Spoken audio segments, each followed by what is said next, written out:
we're good to go? Okay, I'll give it a couple seconds. Hair check, voice check. Check 1, 2, 3. Make the check payable too. Good evening. This being Tuesday, January 25th, 2022 at 6 p.m., I hereby call to order this meeting of the Westborough Select Board, following the agenda that's been posted through the town clerk's office on the town's website and has been shared by Westboro TV as well. Pursuant to Chapter 20 of the Acts of 2021, this meeting will be conducted in person and via remote means in accordance with applicable law. This means that members of the public body, as well as members of the public, may access this meeting in person or via virtual means.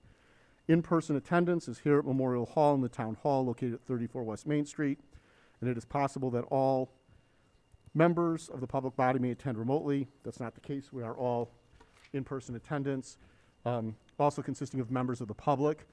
Anyone wishing to participate in this meeting remotely, there's a Zoom link in the agenda as posted on the town's website. When required by law or allowed by the chair, persons wishing to provide public comment or otherwise participate in the meeting may do so in person or by accessing the meeting remotely, as noted above. Additionally, the meeting is being broadcast live in real time via Westboro TV on Verizon 28, Charter 192, and Westboro TV's online platforms at westborotv.org and youtube.com/westborotv. Part of this meeting, starting at 6:30, is the public hearing for the fiscal 2023 budget. And so participation from members of the public in that public hearing can be in person or remote as well. It's part of convening the meeting. I'd like to start with the Pledge of Allegiance. Everyone willing and able, please rise. We pledge allegiance to the flag of the United States of America and to the republic for which it stands, one nation, under God, indivisible, with liberty and justice for all. Thank you. Okay, so first on our agenda is open forum. Are there any? Sheila shaking her head. We haven't been contacted by anyone. Is there anyone present wishing to speak at open forum? And there's no one on our remote session yet. So with no one here from open forum, we'll move on to our second agenda item, which is the town manager report. Thank you. The Employee Excellence Award winner for January was Sean McDowell in the DPW. He's a 37-year veteran of the DPW in the Highway Division. An update related to the BWALT feasibility study. Last week I met with Julie Squires and Don Byrne from the ATSC, along with Fred Leonardo, our Community Development Director, Jim Robbins, Town Planner, Chris Pant, DPW Director, and Select Board Member Marshall was also on the call to go over next steps. So currently we're working on an approach where we would propose segmenting portions of the trail for individual portions for individual projects. And that's just really in anticipation of meetings that we want to schedule with CMRPC and MassDOT to talk about timelines and funding. So the discussion will be around many things, but also, proposing the whole trail project at one time versus in segments, and we just want to be prepared for that conversation. So after those meetings, we'll bring more information back to the board. The town meeting warrant, we're on version 4, so that was distributed today. And there's copies here for the public. The board today, when we do our town meeting discussion, we'll just want to identify any articles that you want to hear from the proponents for. And then we have the budget summit on Thursday. So this is a hybrid meeting also that's going to start at 8:30, and that's in the Great Hall. And that's the joint meeting with the Advisory Finance Committee, and will include budget and warrant article presentations from the Public Works Department, Police Department, Fire Department, and School Department. For department updates, the Council on Aging continues to be busy while following the mask mandates. They've been able to restart 2 of their popular classes, line dancing and strength and balance. Ridership on the minibuses continues to increase.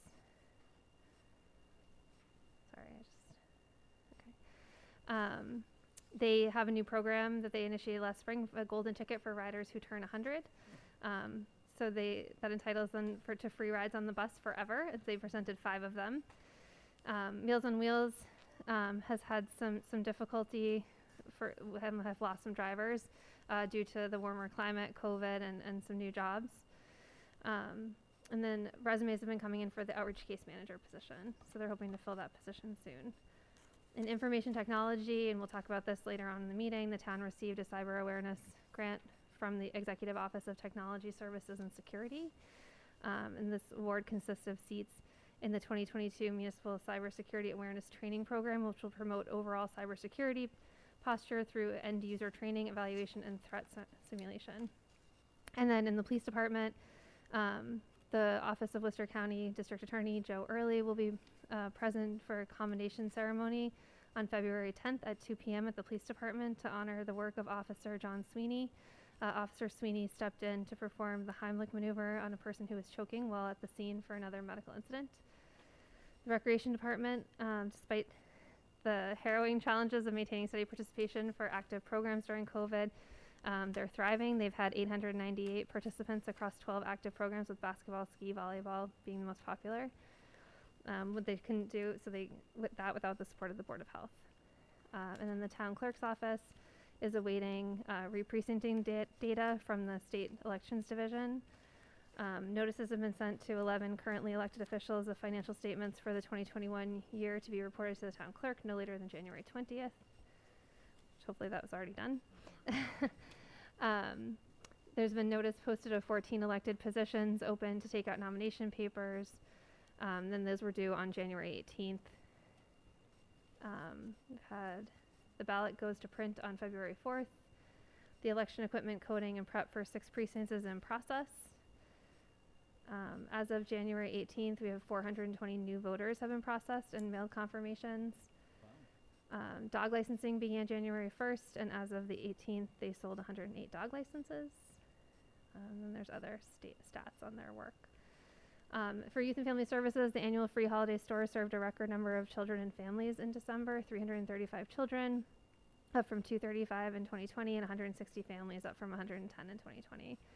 In December, Youth and Family Services had a record number of new requests for services, which is 16, as referrals have steadily increased. Through Reach Out Westboro, Youth and Family Services will provide 2 trainings to Westboro school personnel about building emotional resiliency during the COVID-19 pandemic. And the director is actively working in multiple regional coalitions, including Mass Call 3, which is a regional substance abuse or use prevention coalition, Metro West Youth and Family Service Directors, and Massachusetts Diversity, Equity, and Inclusion Coalition. Lots going on. Okay, thank you very much.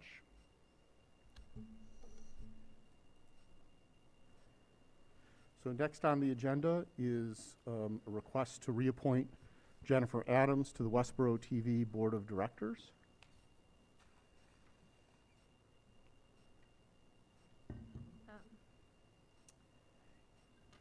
And so I can do the introduction. According to the town's charter, the Select Board is the appointing authority to the Westboro TV Board of Directors. Jennifer Adams was appointed midterm in 2019 and is seeking reappointment for a full term. Westboro TV's terms are 3 years and follow a calendar year. With Ms. Adams' appointment, there's still one opening on the Board of Directors, so if there's anyone else getting involved in overseeing the delivery of some incredible local access television, please send a letter of interest in. So in our packets, there is a letter of support from Karen Henderson, the director of Westboro TV as well. I'll move to reappoint Jennifer Adams to the Westboro TV Board of Directors for a term to expire December 31st, 2024. Second. Moved and seconded. I'd like to thank Jennifer Adams for her desire to continue serving and her willingness to help further a great organization in the service to the community. Are there any other comments or questions? I just think in her, and we had this before, but her background, she actually works for the local access station in Newton, so what she can bring to Westboro TV as a director is just great, and I know that Karen highlighted that in her letter, but it's just a great qualification to help us out. Absolutely. Okay, no further comments or questions. Call the vote. All in favor? Good to have, Motion. we don't have to do roll call. No, we don't. Motion passes 5-0. 5 being present. Next on the agenda is approval of our Select Board meeting minutes from December 21st, 2021 and January 11th, 2022. You want to do them both together, or? We can do them both together. Yeah, I just had one amendment. On the first set of minutes, under the surplus property policy, it just needs to mention who seconded the motion. And I also have one on the same set of minutes. The link for Norfolk County doesn't work. Same notes? There's a link. Bottom of page It's in 2, notes. yeah. So NorfolkCountyARPA.com.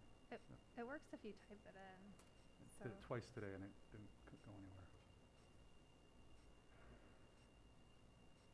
So I think the first one, Sean, it looks like you did the second, it just has to say that select board Just needs member. to say seconded, yeah. Yep, okay. Yep.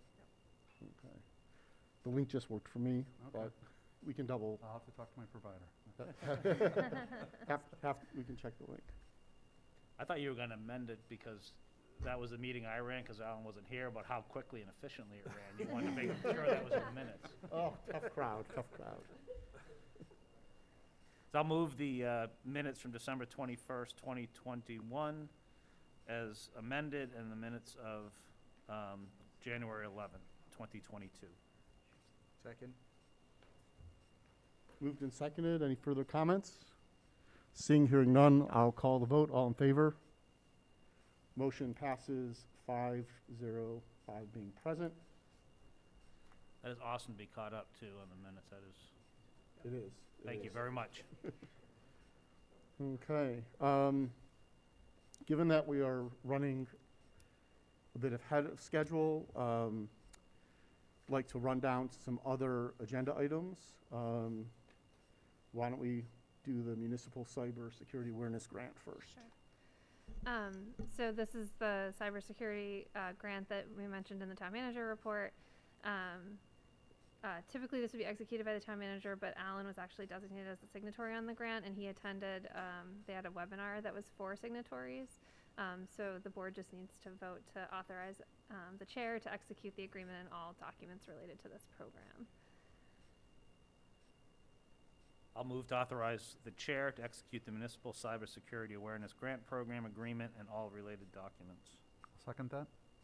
Moved and seconded. Any questions about the agreement or the program? Could you just provide a really brief overview? Okay. Yeah. Oh, so a little bit of an overview. What this is one of the best practices in cybersecurity for any organization and municipalities as well, is to provide education to individual staff members on behavior on your computer that could create a risk of a cyber attack or open yourself up to a cyber attack. And this ranges from, what links not to click on and recognizing suspicious emails that might be fraudulent. The state is offering that service in bulk to municipalities who applied, and we're included in the grant at their expense. So this program will be a series of educational videos that will be sent periodically to Westboro staff members and team members to view, and at points in time there will be fake emails that are actually phishing traps, and we'll see who clicks, or the IT department will learn who clicks, as those people might need some additional education and coaching.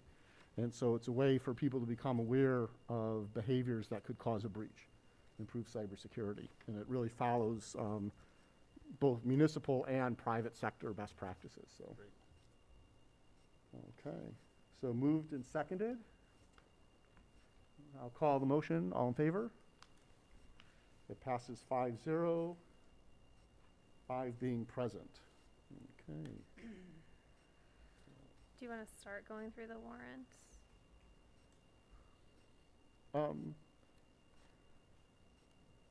Or do we want to do 231 Turnpike Road? I think we do that. Okay. We've got 15 minutes. I think we should Personally, I think we should wait on 231 in case folks are looking for it at a particular agenda time as opposed Okay. to That's fine. what I think will be a quick review of the warrant. Okay. Yep. Okay, so we'll walk through the warrant draft. Is this what you want us to call out if there's, Just if there's any specific articles that you want to hear from the proponent, we can schedule that over your next couple meetings. can I just Okay. ask a question before you go in? For the meeting on Thursday, planning board is, or town planner won't be there for that one? No. Okay. No. There's warrant discussion is on the agenda, so we can talk about some articles, but that's not part of the plan presentations. Okay. All right, do you want me to go through? If you'd like to, go Yep. ahead. Okay. So the first article is the election. The second one is the town. You're just talking to the I know, I microphone. Oh, you can't hear me? Yeah. Sorry. I can hear you, but I don't know if, But I think TV always yells at you Sorry. too if you're not Yeah. talking in. thanks, Sheila. What's going on? Okay. Is that better? Not really. Can't tell. Oh, he's giving me a thumbs up, so I guess Okay, we're good. Aiden's good. All right. Is here okay? No, no, that, they can't hear. Can you just turn it up for the? Thank you.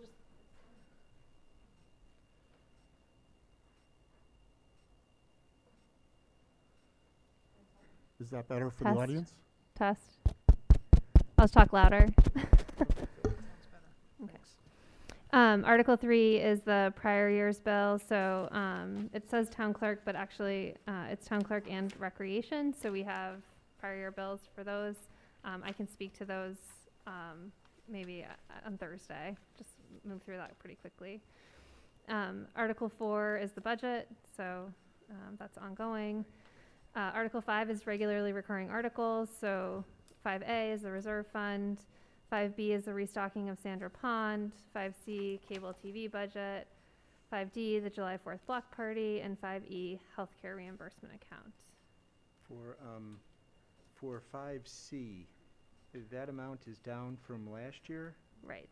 I don't know if Karen wants to come in and talk about what that means to her, or, We I can mean, reach it is out. what We can it reach out is, and I see if guess, she's but interested. Yeah. yeah. Yep. Oh. Sure. Sure, we've got a few moments. So, the first year we accepted this, they had $300,000. Last year, they only received about $247,000. And so I reached out to Karen, I asked her if she would entertain lowering it, only because when we go to the Department of Revenue, have the recap sheet approved and the tax rate set, they don't like it when there's such a vast difference between what we're estimating and what they actually collected. And so I reached out to Karen, and that's where that number came from, so. Okay, thank you. Check that off. Okay. Excellent. Good question. Article 6 is hazardous waste day. So this was previously in the budget. We removed it due to COVID. We left it out again in this current year, fiscal 22. We had intended to put it back in the budget in fiscal 23, but given the increase, we've actually pulled it out as an article so that town meeting can vote specifically on that program. It is on the warrant as a raise and appropriate because it's considered an operating expense. So if the town meeting were to approve it, it would go and be included in the tax rate, in the levy. Article 7 is the Bowman Bridge replacement. Chris, sorry, just, You'll just Okay. speak up if yeah, you. sorry, under Article 6, I think we've seen this in the past, I think it's just helpful as a visual. At town meeting, or certainly before, it'd be helpful to understand what the tax impact is of the individual articles.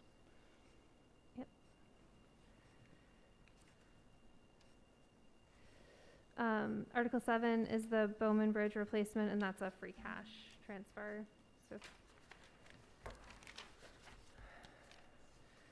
Article 8 is the capital improvement plan. So we're actually going to go through that tonight.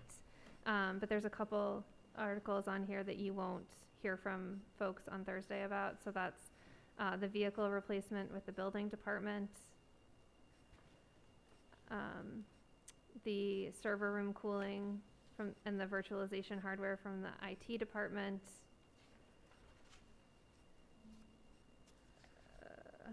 the greens mower replacement for recreation. And then the rest you'll hear about on Thursday. So IT, building, and recreation, if you want to hear from any of those folks, Yes, all of them. Was yes from all of them?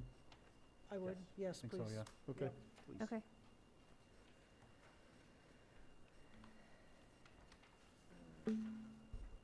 And just an FYI, I think people know that, but through capital expenditure planning, we did hear from all of them.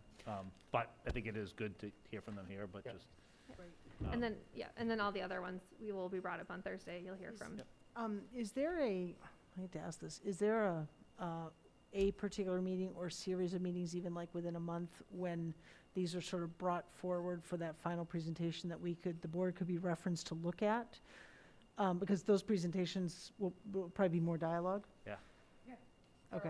All of those meetings are available on. No, I know they're available, but I don't want to have to go candidly searching, like, when was this presented? So is there an agenda? Does the agenda specifically say, like? Yes. It says which department. Says which Okay. department. It's, and it's Okay. only the course of 3 meetings. Okay. I think we Yep. got through everybody in about. Okay, thanks.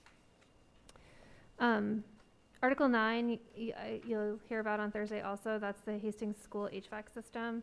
Our town meeting had previously approved funding for this work, and then when they went out to bid, it was significantly more than it had been appropriated.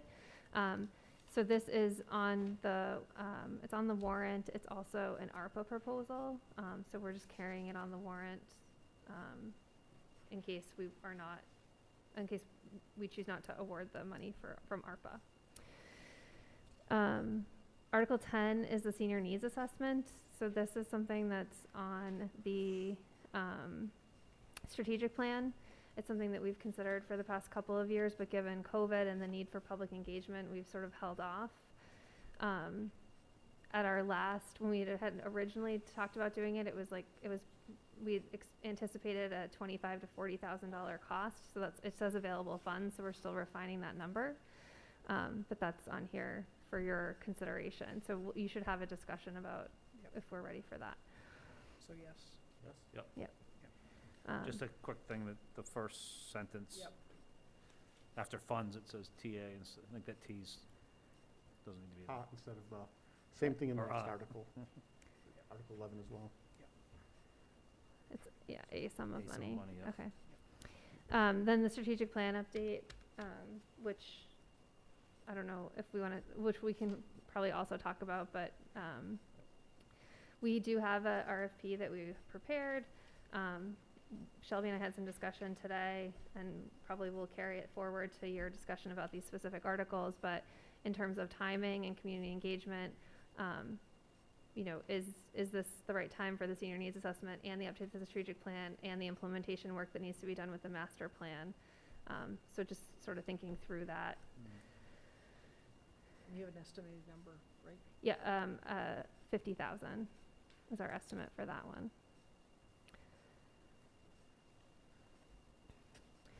Article 12, 13, 14, and 15 are all water projects, and so you'll hear about those on Thursday. Article 15, just need to put DPW in parentheses at the end. Thank you. Every time I send it out, I immediately get a response from someone saying, You missed so it. that's good. People are reviewing it. Articles 16 and 17, you received the presentation from the Affordable Housing Trust already. Yep. Article 18 is also DPW, so you'll hear from them Thursday. Article 19 is an amendment to the intermunicipal agreement for the wastewater treatment plant. We can certainly bring them in to discuss this with you, but what it would do is it would allow amendments to the intermunicipal agreement to happen at the board level as opposed to going to town meeting. So we can ask them to come in and give you a presentation on that or reasoning for it. So. Yeah, that'd be Yeah, I helpful. think that'd be good to understand Okay. that change. Article 20 is the Hometown Hero Banner Program revolving account. We met with the Veterans Advisory Board, myself and the finance director, and sort of given what they plan to do with the program, we recommended this as a financing strategy. Do you want, They've been before us as well. Do we want? I don't to think we go need again? okay. No. If you have I questions, mean, this is Leah just and I setting, can this is just also. setting up a fund for it. Yeah. Yeah, I and don't so think they'll receive money into the revolving account for the purpose of the program, and then they'll expend it from the revolving account, Which so. is, And we've it done is, with it. I'm sorry, Ian. No, go ahead. No, and so that revolving account specifically is for this program because they do have other, I believe at least one other revolving account. They have a gift account. gift, Yeah, but okay. this revolving account would be for, specific to the Okay. program. Yep. Article 21 is an amendment to the general bylaws as proposed by Sustainable Westboro. We heard actually this as an amendment on the floor at the town meeting when this bylaw was adopted. And that's just to add the word sustainability in section 1 of Article 18. It's fine. I don't Do need you to want read to it. hear from Pete? No, okay. Nope. All right. Article 22 and 23, you'll hear about on Thursday. Those are just dimensional regulations. We've set them before on M1 zones. And then 24, 25, 26, 27 are all zoning articles, so I I'd expect like you'll that. want to hear from the Yeah. planning board. Yeah. Yep. Absolutely. Definitely. I believe they're having hearing on February 8th. Yep. On several of those as well. February February 8th, I believe, yeah. Yep. They're also continuing to work through these articles that are in the placeholder section, related to the reporting authority of the town planner. Okay. They've asked me to attend the meeting on February 1st. I've attended several of their meetings. And so they're still working through that. Article 28 is a citizen's petition, to see if the town will vote to from this day forward, recognize and refer to the second Monday in October as Indigenous Peoples' Day, or take any other action thereon. There was a request from the petitioner that this be moved to an earlier spot in the meeting. So I left it on here as we would typically do, which is put it on the end, but it's really for the board's consideration to move that, to change the order of the articles before we will close the warrant. And what was the rationale? I think just because of the anticipated sort of popularity of the article because there's anticipated there'll be a lot of interest in the article. So we can ask the proponent to come and speak to you. That's what we would typically do with a citizen's petition. Yep. Please.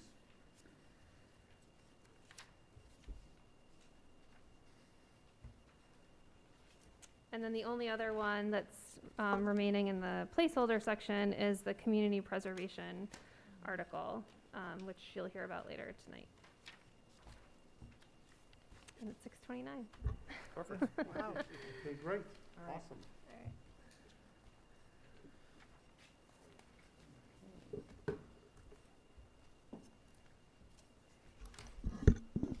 So it is, I'll talk slowly, and we'll get to 6:30.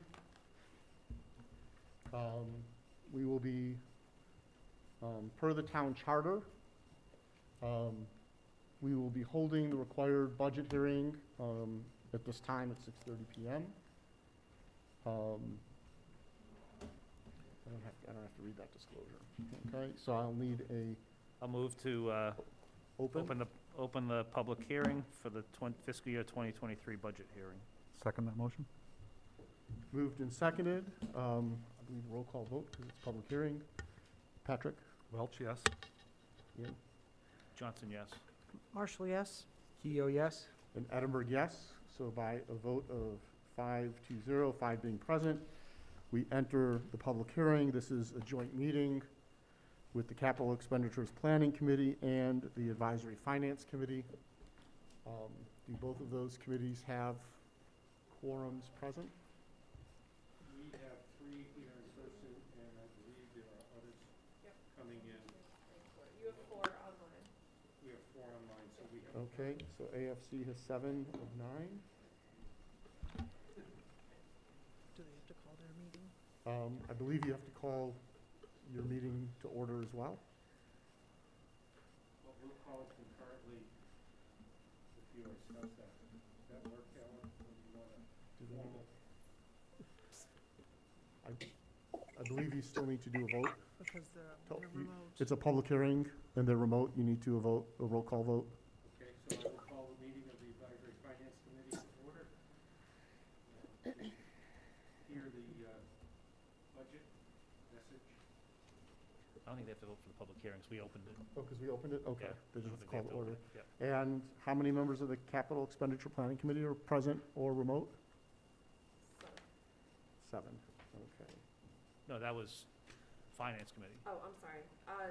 No one from, I see one member of the Capital Expenditure Finance Committee online. Me. And then 2. yourself. Mr. Bradley is online, so that's 3. Okay. Out of how many? 3 to 7. So, Zafar is online. Sound is working. Okay. So we don't have a quorum of Capital we don't have a quorum of Okay, capital. we don't yet have a quorum of the Capital Expenditure Planning Committee.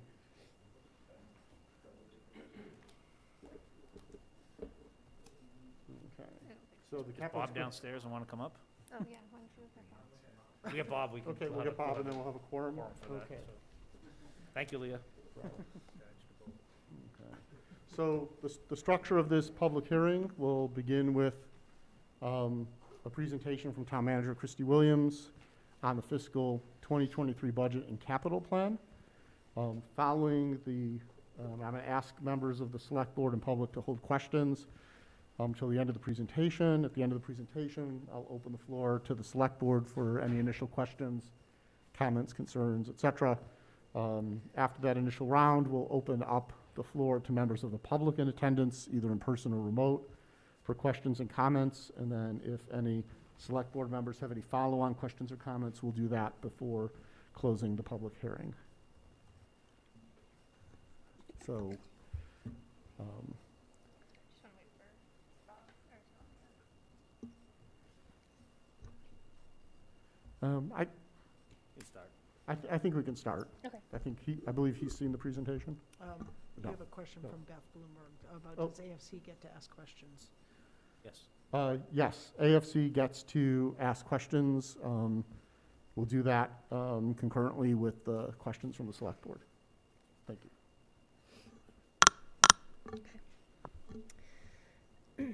Okay, thank you. You hear me? Okay. So this is our FY23 budget hearing and so presentation of the FY23 budget and also the capital plan. We always want to show our Distinguished Budget Presentation Award, but that's also to remind everyone that we continue to put the budget document into the GFOA best practices format. And that is available on the town's website in the town manager page, the menu on the left-hand side, and it's available as a full PDF with bookmarks, or you can certainly click into different sections in order to look at this document. For the FY23 budget, we made some changes related to organization. So we have a community development department that now combines the building department budget, the Conservation Commission, and the economic development budgets. So they're all shown together. That's an outcome of the non-public safety staffing study to create efficiency and use of shared resources. And then you'll also note in this FY23 budget that the Department of Public Works now has a budget for the fire station building maintenance. So in working with the fire department and the DPW, they're moving most of the building maintenance responsibilities into the DPW facilities division. This is our budget process timeline. So you can see that we start the budget process at the end of the summer in August when the assistant town manager sends out a request for all of the capital requests of the different departments, which are due in early September. In October, we send out requests and we schedule initial budget meetings with all the department heads. And then those are due to us in November. So in November, I meet with the finance director and each of the department heads. During those meetings, we go through each of their budgets, line item by line item. We look at historical spending. We look at their needs in the upcoming year, potential increases, rationale for those increases. So we do go through each of these budgets in a very detailed manner. This year, unlike other years, we also had a budget preview where we presented some initial estimates to the select board at your December 14th meeting. This was scheduled when we developed the initial estimates that showed such a large increase in fiscal 23. This was an effort for transparency with the community before we put out the budget document that came out on December 21st per the charter.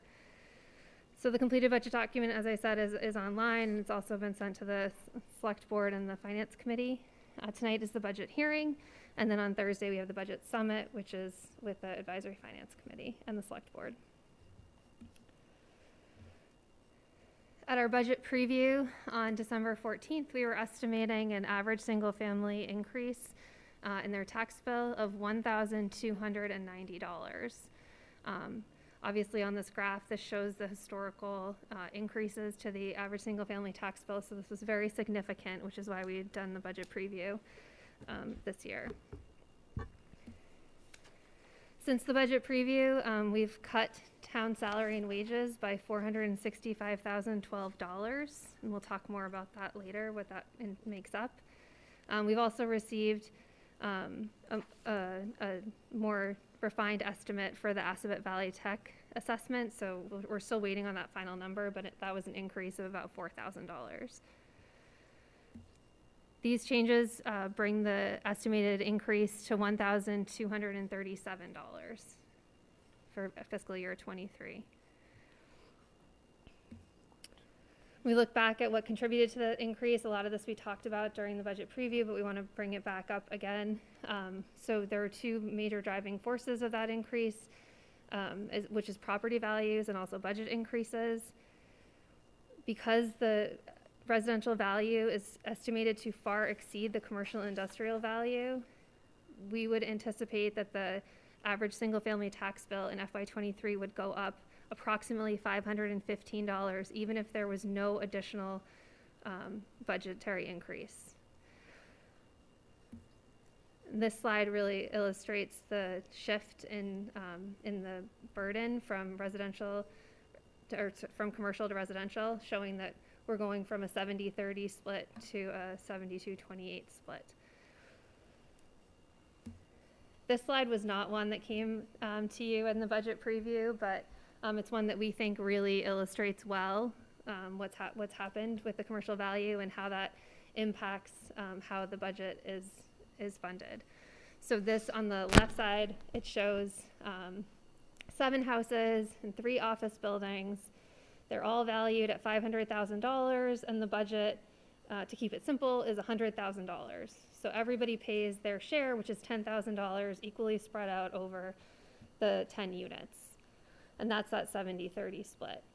On the right side, this shows that the residential value has increased from $500,000 to $600,000, while the office building values remain the same. And because that impacts the tax rate, it shows that the residential average single-family tax bill would increase that $526, and that shifts the burden to the residential taxpayer, still with that $100,000 budget. When we talked to you about this in December, we said that we expected our neighbors were going to be experiencing something similar because this is a result of the real estate market. And so we have seen the towns of Shrewsbury and Northborough are starting to report that they're seeing a similar increase that exceeds their historical increases. But this is a quote from yesterday in the Boston Globe. Last week, Secretary of State William Galvin reminded homeowners that with property values rising, many will face higher tax bills as well. According to the State Department of Revenue, the average tax bill for a single-family home in Massachusetts is $6,767, or about 6% more than last year's average bill. So we think that they're talking about fiscal year 22, so the year that we're currently in. And so we think that this is just illustrative of what's happening as we move into fiscal 23. As a second driving factor, of course, is the budget increases, and so the current numbers represent approximately $722 of this $1237 increase. As we look at the town budgets, even though we did defer, and we'll talk more about that, any increase in personnel positions and additional hours, we do have some salary impacts. So in the Department of Public Works, this was the only personnel request that we did move forward in the budget. It's increasing the utility administrative assistant position hours from 30 to 40 hours per week. This cost of the almost $15,000 cost to do this is solely funded through the enterprise funds, so it doesn't have an impact on the average single-family tax bill. It's paid through user fees of water and sewer. And the purpose of this is that, for enhanced DEP reporting and analysis of water loss. In the finance department, we have a salary impact with our grant administrator chief procurement officer position. That position was added in October of 21. In fiscal year 23, we're fully funding that position for the 12 months, and so that delta is the 23.5. And this position, just as a reminder, was identified by the non-public safety staffing study. In the fire department, we continue to talk about the SAFER grant. The SAFER grant was awarded, and we were able to employ 8 additional firefighters. And so that had an incremental decrease, and then so it incrementally, the cost of that incrementally moved on to the budget. In this current fiscal year, 22, we had a small portion was covered by that grant, but in fiscal 23, that's the first year where we're fully funding those 8 additional positions. And so that increase is about $70,000. And then in the police department, the town meeting approved the addition of a new lieutenant's position that was added in November. In support of proactive public safety is a strategic plan priority. It's about $44,000. And so that represents the full 12 months of funding of that lieutenant position. So the above items, and then the ones on the previous slide represent about 0.94% of the 1.31% increase in the town salary and wages. Another driving factor is our health insurance budget. We don't usually go so far back, but I think it's an interesting analysis of where we've been related to health insurance. We've had great success working with our unions on some important health insurance changes, and in the past couple years, we've actually seen a 0 increase to minimal increase in our health insurance. And so this year, we've been told by our consultants to expect a 9% increase. This is something that we brought up at the budget summit because we knew that we would not sustain that 0 to 1% increase year over year. So we're continuing to work with our health insurance consultant. We always have that number identified as an estimate because we're experience rated, and so the more number of months that we have under our belt, the potentially better we might do in our rate increases. But we are calling together a meeting of the Insurance Advisory Committee to start to talk about this and what some of our options might be around this 9%. So say that's $1 million, sorry. Yeah, so 9% represents $1,033,052, which is about $133 of that increase. And that, just so we're clear, that covers town, school, and retirees.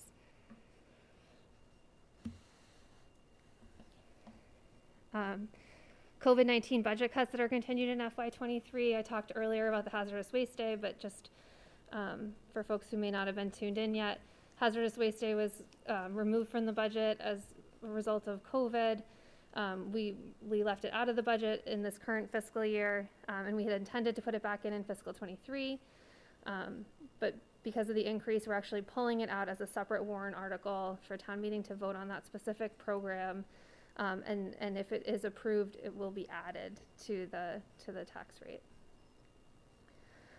Opeb funding, we used to fund Opeb at $1.1 million. Last year, we were able to put about $600,000 in it out of free cash. The board adopted a funding schedule that includes $150,000 in the budget, and then and then we would incrementally increase that year over year until it comes back into the budget, because we see this as an operating expense.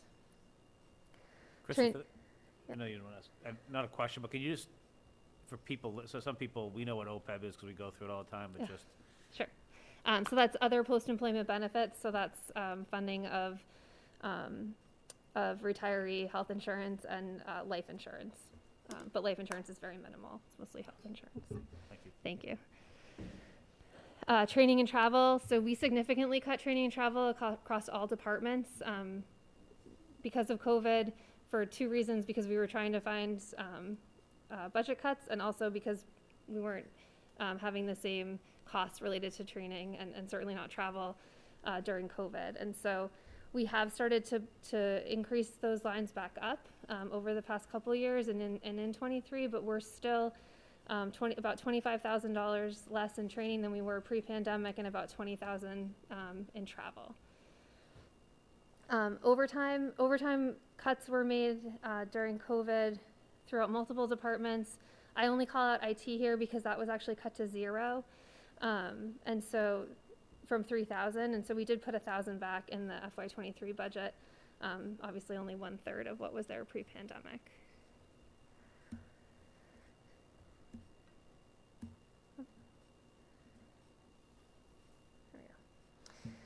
So this is the slide just sort of showing a summary picture of where the increases come from.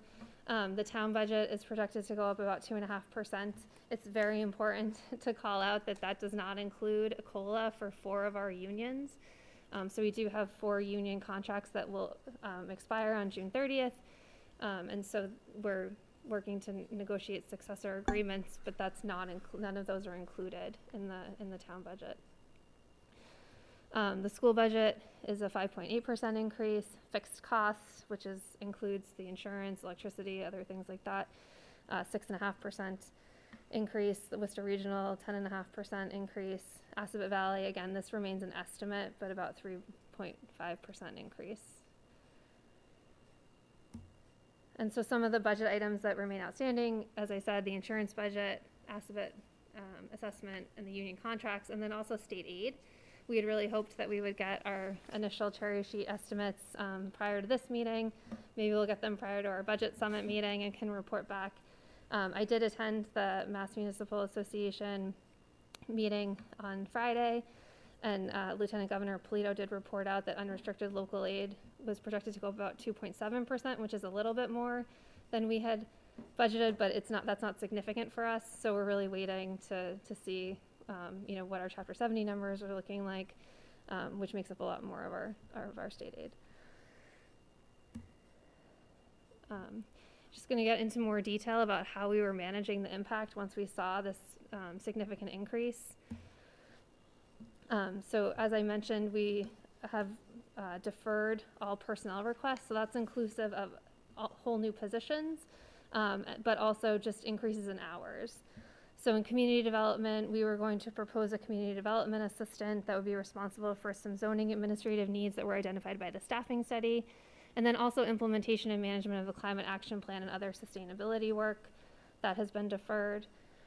Council on Aging, there were 3 requests for an increase in hours: the outreach case manager, 5 hours, administrative assistant, 5 hours, and the Asian outreach worker, 4 hours. So those have also been deferred. In information technology, we had a request to increase our GIS administrator from 19 to 30 hours. So that would take that position from a part-time to a benefit eligible position. That increase was projected to support some additional IT operations and then also some website communication. So this position actually currently leads an internal committee that's working on implementation of the communication plan related to the website. This would have given them more time to do that as well. In the police department, we know that we had a staffing implementation plan. Even though we were able to add some during the pandemic, because of the pandemic, we deferred some of those additions. There was a $65,000 in the budget for 3 additional police officers as part of an ARPA proposal. So the ARPA proposal was to add, and Deputy Minardi and also Chief Laurie gave you this presentation about their staffing plan in general, but they also spoke more specifically about the ARPA proposal, which was to add 3 officers, and as those officers would be incrementally funded, would be incrementally added back onto the budget, similar to how the SAFER grant works, using the ARPA grant rather than SAFER grant. And so the $65,000 was in the budget, anticipating an award of that ARPA money. We did remove it from the budget, so if this were to move forward, it would have to be fully funded by ARPA in the first year, unless there was a town meeting at that time. And then in the fire department, Chief Purcell asked for a new fire captain, which would handle public information, education, and also meet increased reporting requirements, and also an administrative assistant, part-time, not benefit eligible, and responsible for fire prevention administrative requirements. So all of those have been deferred.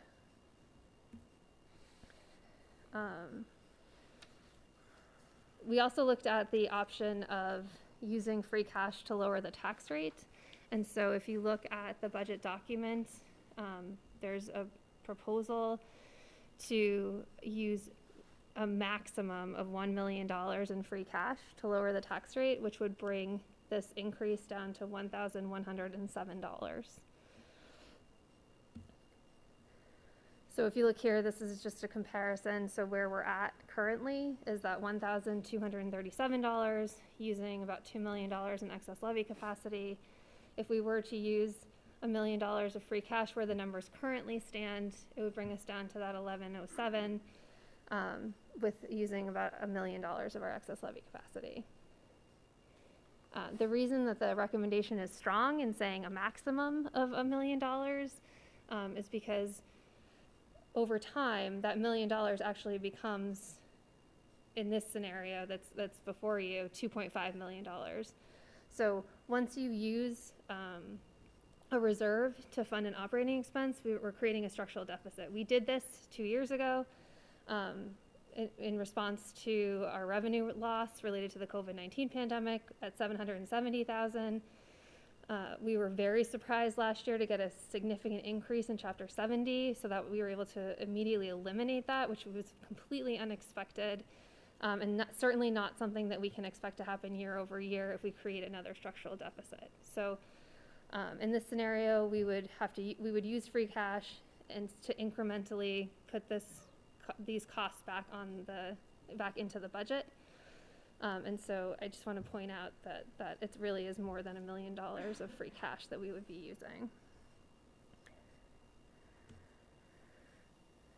The reserve summary, just calling your attention to the bottom. The selectmen's targeted goal is to be between 10 and 15% of reserves, so that's stabilization and free cash. If we were to fund all of the items on the warrant with using free cash and also use this $1 million of free cash, that would bring us down to 11.78% in our general fund operating budget, the percentage in reserves. In our comprehensive fiscal management policy, it does say that the combined balance of free cash and stabilization should be maintained at 10 to 15%, which I just showed you. It also says free cash in excess of the town's goal should be used for non-recurring or emergency expenditures, which we do. Used to lower the tax rate, which is what we're talking about, and any unfunded liabilities such as retirement or Opeb, which we've also done in the previous year. Again, this slide here just shows our total town reserves, and these percentages are inclusive of the use of that free cash that I talked about, so the warrant and also the $1 million.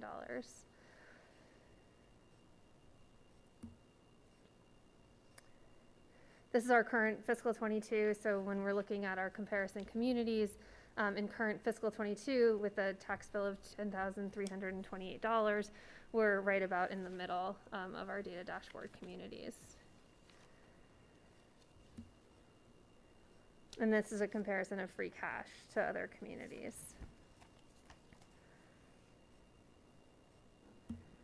And looking at our excess levy capacity, in comparison, we have a significantly larger amount of excess levy capacity. But we are talking about using some of that excess levy capacity in fiscal '23. So as you can see, we used excess levy capacity in fiscal '19, and then we've been increasing it year over year, so not using our excess levy capacity, and we anticipate using it in fiscal '23. These are some of our other financial resources. So sale of real estate's at 1.8 million. There's some restrictions on how that can be used. Open space, 13,000. This is a result of the purchases that we made in the last year of the Belknap and Daypray properties. Walkup Robinson was also used for those purchases. And then we have Opeb, which again is restricted to those post-employee benefits. And we'll move on to the capital plan. The capital planning policy was updated in recent years. One of our goals was to make sure that all capital projects across all departments were included, and we're really happy to report that we have participation from all departments.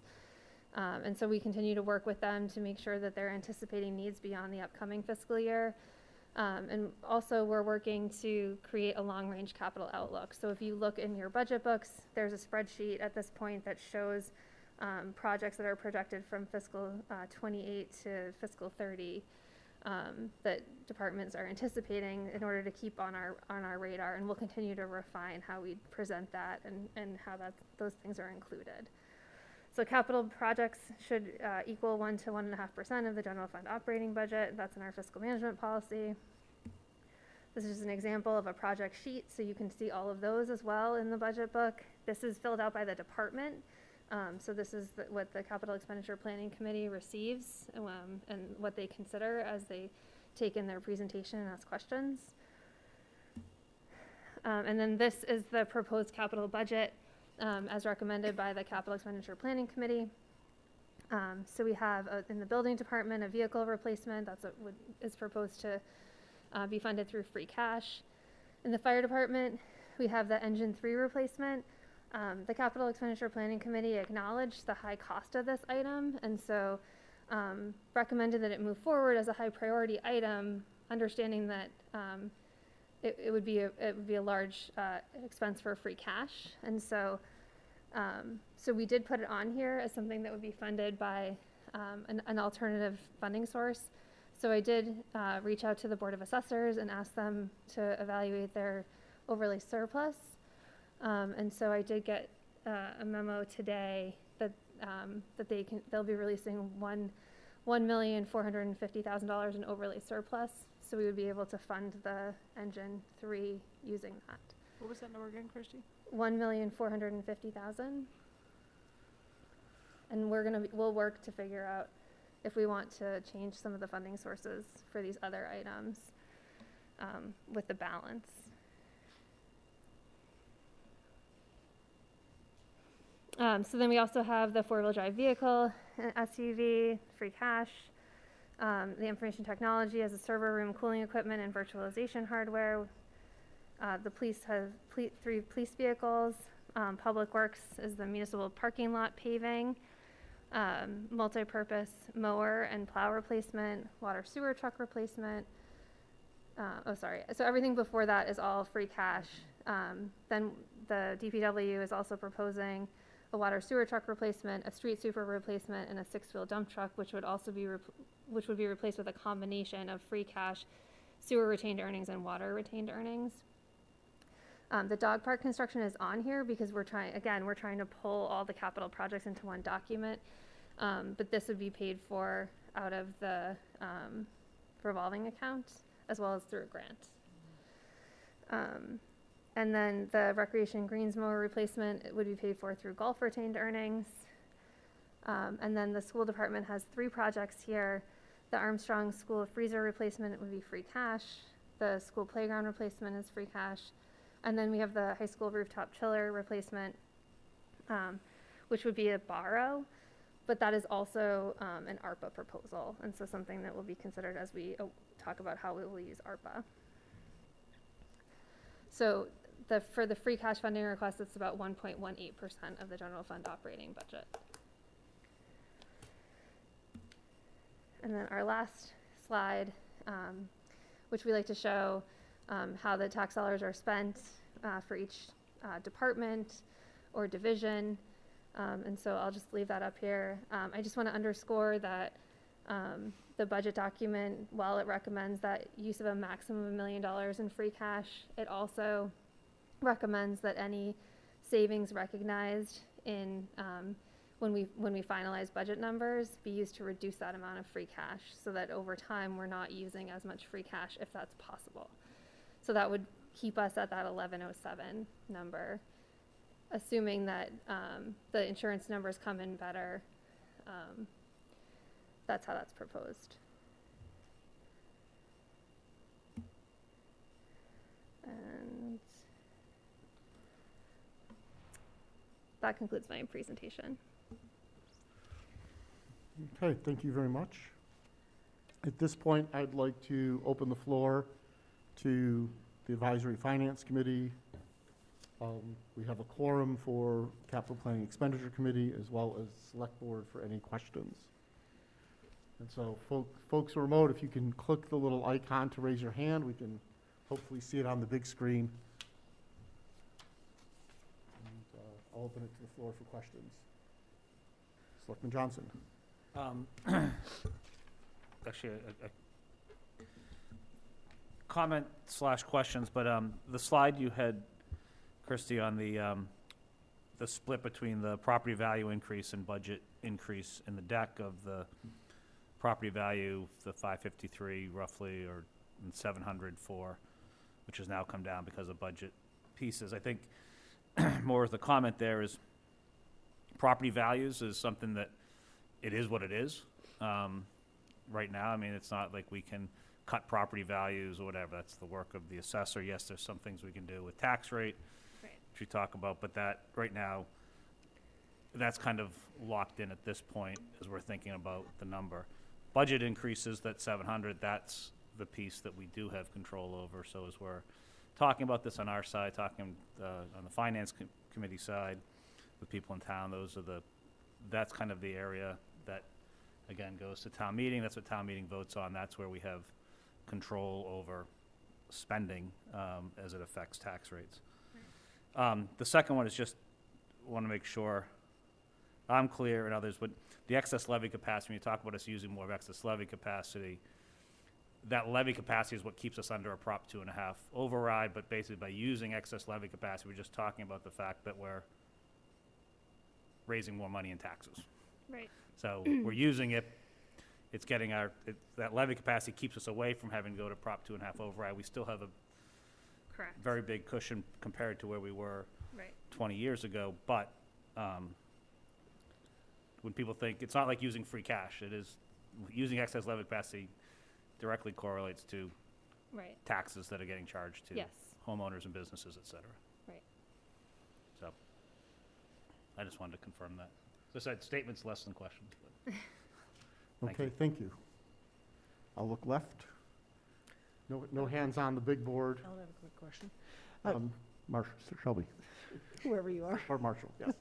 Marcia. Marsha. Christie, please remind the board and the public the timing of the findings from the consultant on the ARPA funding? They're reviewing all the projects, and so what is the timing for them coming back on, criteria of the requested projects and how they fit or don't fit with the ARPA criteria? I think we would hear from them in the next couple of weeks. So we would anticipate, understanding. So they're reviewing all of those projects for eligibility. Yep. The final rule actually came out a couple weeks ago. And so I think that we're finding that most of our projects will probably be eligible, though we're waiting for that review. And then the finance team would be making a recommendation on how we use that money going forward. So because there are some ARPA proposals that are also on the town meeting warrant, we would want to address those obviously prior to town meeting and at least initiate that discussion. Okay.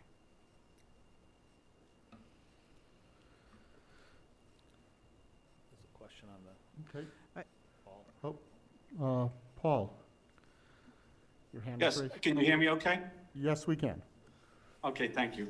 I have two questions. One is, for the single tax rate versus consideration of a dual tax rate, it sounded like you were saying it's too late for that, but wasn't that was set in the fall for fiscal year 22, correct? Not 23? Correct. So it would not be too late for fiscal 23. That would happen typically in November. So it would happen in November of 22. Okay, so I think I think, you know, a lot of discussion has said that should be on the table because it does affect, this is the budget we're talking about. And the other question I have is, my understanding of the revised comments or guidelines on the opera fund was that up to 10 million could be could be applied as revenue, with no kind of proof needed. So sort of like a standard deduction, parallel standard deduction in your tax. Is that correct? And is there any consideration to using that in these extraordinary circumstances? Yeah, so the final rule definitely provided much more leniency than we had expected in terms of calculation of revenue replacement. The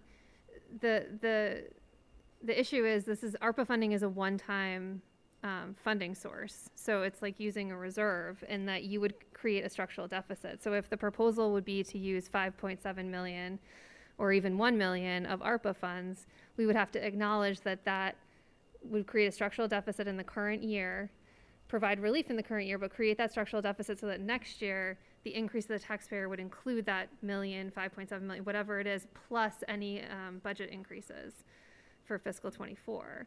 So in essence, it's like... Right. Yep, I understand. And so the trade-off is really between that, and it is, you know, it's real money that it's called the structural deficit, but it's still, you know, not coming out of taxpayers' pocket this year at least. And so the trade-off is that versus other projects that many of which I guess will be capital or which, you know, are one-time things that kind of, you know, line up in timing, correct? Right. I think what you're saying is that we would see those same requests that are ARPA proposals come forward as capital requests or other budget items, and I think that that's true. Okay, thank you. Okay, thank you. Patrick? Sure. So, yeah, first of all, I'd like to say thank you to Christy and her team for doing all the work of preparing that. It was very informative, and I know there was a tremendous amount of work done to pull it all together. I guess my first question, just no particular order, knowing that the insurance is a significant portion of this, the health insurance piece of it, my understanding is also that the life insurance is looking to going up about 2.9% as well, for a total of, I think it was a little over 11% total for the insurance. Is there, would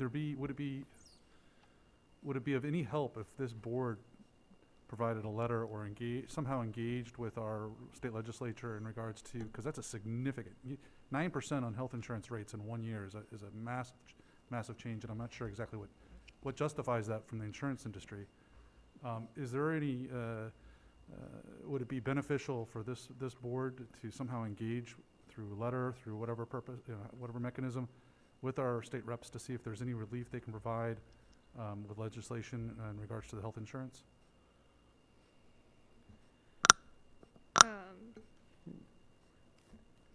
I'm not sure. You know, we're not in the state's plans, so I'm not sure what relief we would be, or what would be the ask of our legislature. Well, I mean, this is not something unique to Westboro, right? So this is affecting the entire state, and as you shared, there's a anticipated increase across the entire state just from the property valuations rising. But everybody's going to be facing the insurance increase as well, and I'm just wondering if there's some way to engage. So I think it's an interesting question, just my opinion on this. I actually, while I'm not happy with 9%, I'm thankful for 9% because in the commercial space, you're looking at 13, 15, 17% increases. So, and again, apples to oranges, so I can't speak to municipal government and how that all comes together, and but certainly if we can share our concerns to the appropriate body about that, I think it's a worthwhile effort.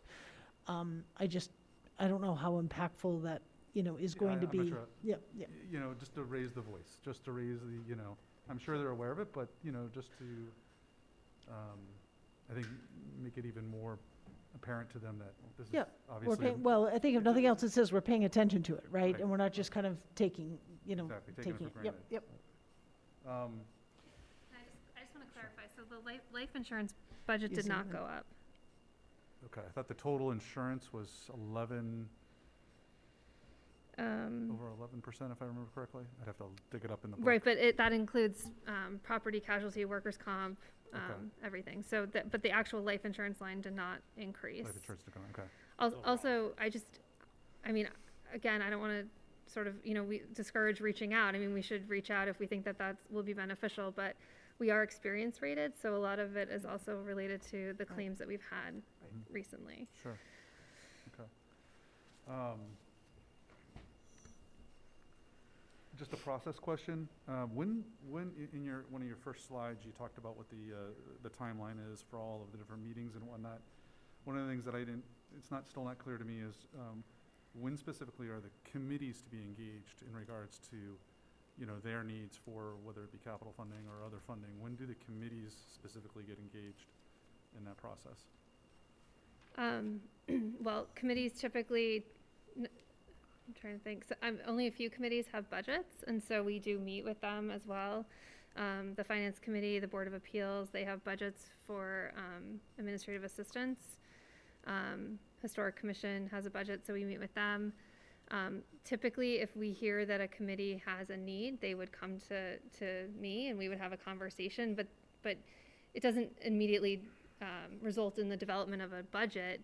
Typically, there's a project that's focused, and so it would be an article, and then we send out the request for articles in December.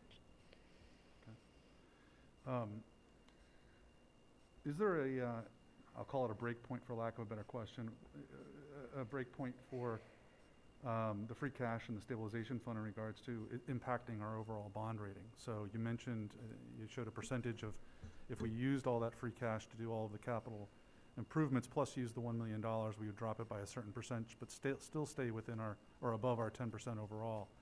Is that, are we in danger if we did that to impacting our bond rating?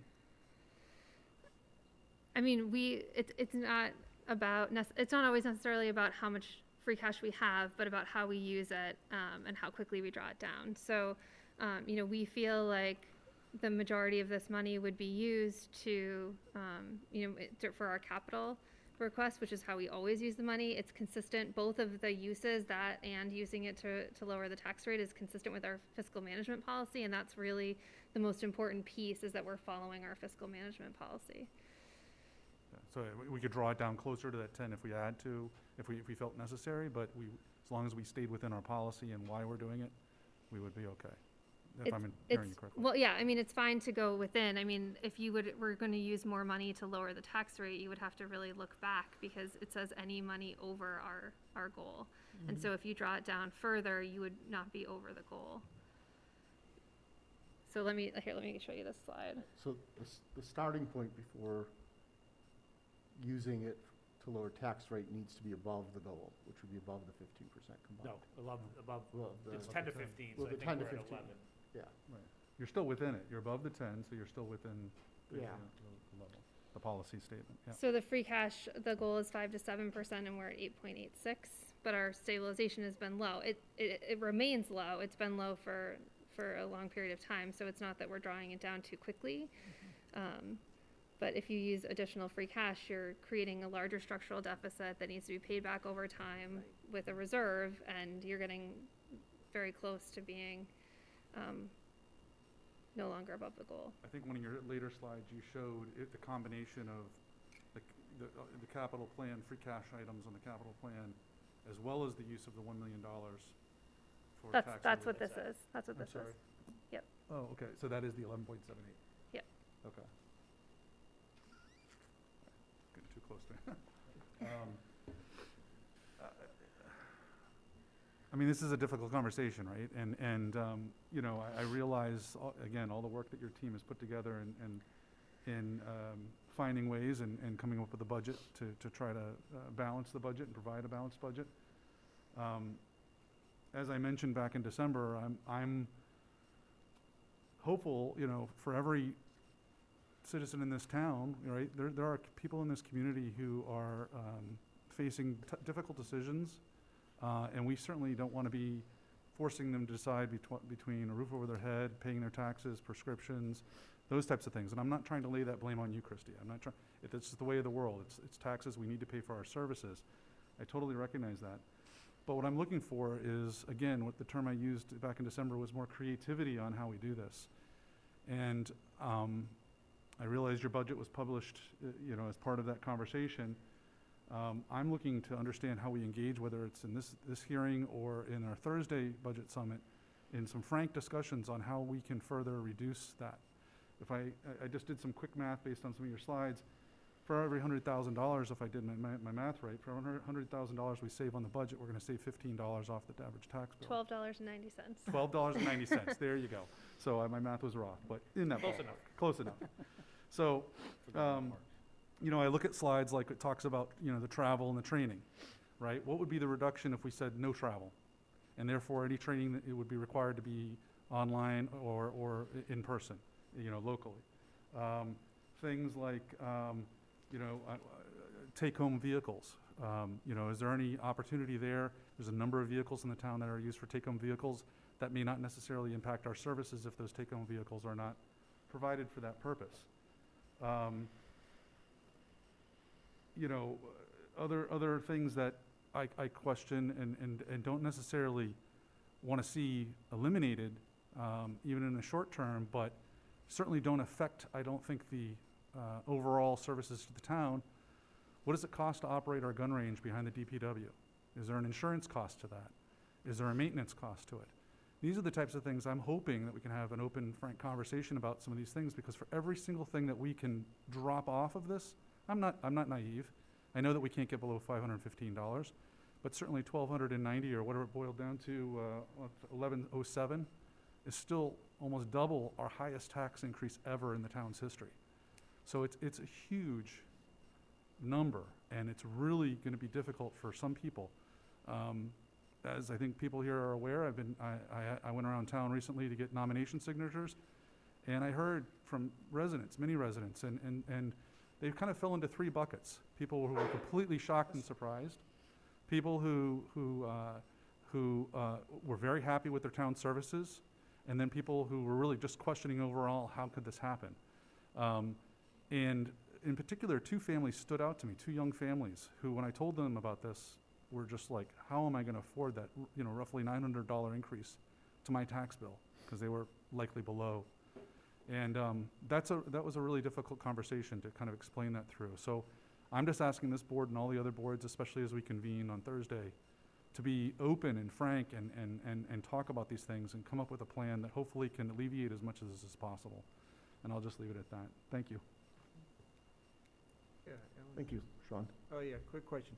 Can we pull up, thank you for putting that spreadsheet together. You sort of showed how the impacts worked, and you had the 7 houses and the 3 commercial properties.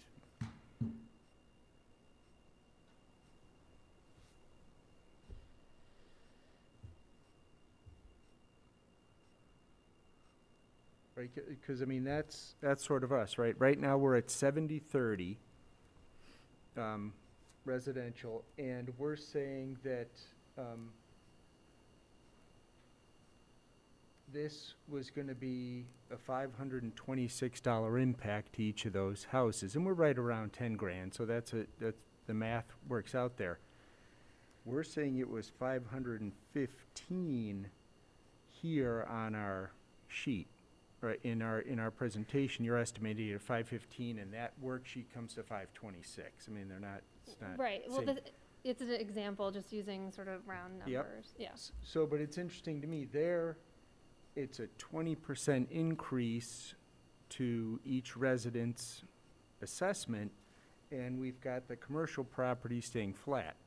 And my understanding, we are expecting kind of commercial property valuations to stay flat. Right, right. So we're ballparking, because that comes to about the same impact, that we're ballparking a 20% increase in home assessments, roughly. No, this is Right, just because as- you're this saying, is- you're saying all other things being equal, right? If there was no additional increase in taxes, we'd have a $515 impact, and that's 526. I mean, it's a terrific example. But I mean, then that would, if you backed into it, you would say we're looking at 20% increases in our home assessments. No, Um, because this no. is sample using simple round numbers as Right. an example, not reflective of our current situation. But we're From the roughly at assessor's most recent- 70-30. From the assessor's most recent presentation, residential property values have jumped approximately 10%, or slightly more than 10%. Whereas commercial increase, if I remember correctly, Mr. Steinberg, was a little less than 1, or slightly more than 1. It was hovering around 1%. And so it's, in the real numbers, it's a 10% increase in residential value versus a 1%. This is a simplified example to help explain the concept. Right, but I'm saying in this simplified example, it's a greater shift, Yes. and it shows up as a $526 impact. Right. So are we sure our $515 estimate is correct? That's a good question. Yes, I get that now. Right, well, now, yeah, This is a small now you can come over. you know. But it means 70-30. mind one right? thing, That's Sean. the- Is it their estimates? Oh, please step to the microphone and Sorry. introduce yourself. John Steinberg, Chief Assessor. Bear in mind that they're estimates, so I think the residential average single family was just under 13%, but because you're dealing with different numbers and sizes, and you also have different residential properties, so you got a lot of moving parts. The purpose of this just shows the impact of the shift if everything else stayed the same. Okay. The actual numbers and the ratios, it just happens to work out to the 526. It wasn't intended that way. And the 526 has no relation to our 515. The 515 is math, but there's a lot of moving parts to it. So that's where our best estimate is. Is it to the dollar? Not exactly, because you got a lot of moving parts. Okay. Thanks. One sec. Okay. Okay, that answers your question. Okay, hold on a second. Patrick? follow-up? Yeah, I just had a quick question, because I think the community is probably asking the question, well, why did the commercial tax bill decrease by 12.3%? Why did it drop in this example from 10,000 to 8,772? Well, the burden shifted, which is what we're talking about. So the levy needs to be paid, and so the burden shifts to the residential tax base, because the value of their property has increased. So we're, It's a balloon. If they, No, if I it, get if it. everything, if everything rose at the same time, at the same level, then the burden wouldn't shift that way. But that's what we were saying, is that because the residential market is estimated to far outpace the increase in commercial, that's why we have that shift of burden. but the division of, No, right, just for folks at home though, the division of the tax levy, once it's known, is then apportioned by the individual value of each property. At that point, it's a zero-sum game. So if my property is going up in value and yours is going down in value, I'll see the increase, you'll see a decrease, because your percentage of the total value of property in town has gone down. Right, and the way you modify this is by the commercial tax rate change, which for FY '22, we voted on it in November.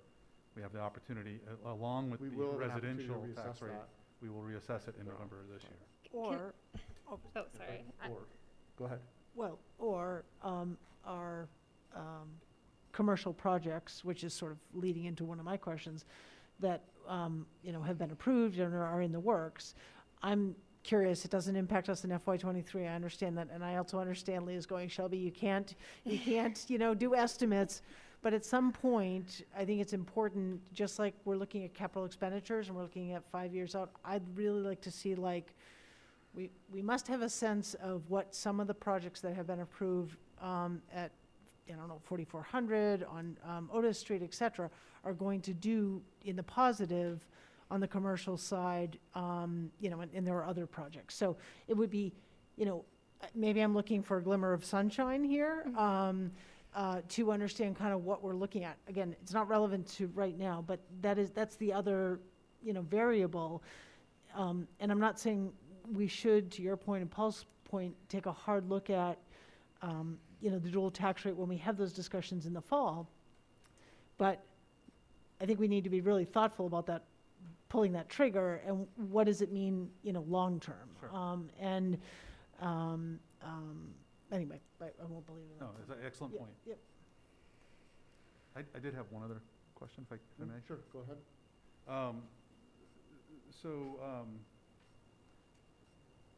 Related to free cash, how, I know that there's a concern about drawing down free cash too quickly, or specifically free cash and stabilization fund, and, but I just want to understand what our danger is a little bit better. Christie, maybe if we just share the question I asked you a week or so ago in regards to how long you've worked for the town and what the free cash started at when you worked here and where it is today, and that gives us some approximation of how quickly free cash has grown over the last, you know, your period in the town. Well, I think what we talked about was that since, you know, in 2000, I think, I want to say fiscal 8 or 9, the town was using free cash to fund operating Chrissy, expenses. can you speak up? I'm sorry. Yeah. Thank you. Sorry, I know, the mask. In 2000, in fiscal 8 or 9, and Leah can probably speak to this better than me, that the town used free cash to fund operating expenses, and so over time, we have completely come off of that. And free cash has obviously grown up to the 13 million that it's at right now. I don't say that to sort of to make people comfortable with the fact that this is something that's going to happen every year, that's going to grow every year. We don't know, and so we can't rely on it, and because there isn't a reoccurring sort of growth of free cash, even though we see it every year, it's not something that we can count on. And so I think we need to be really smart about how we use it, understanding that we could draw it completely down and not replenish it in a future year. I'm just trying to find a slide. You know, there are communities that need to borrow for police cars. I mean, we are in a position where we don't need to do that, and we can fund our capital expenses using free cash. Sorry, just trying to get to.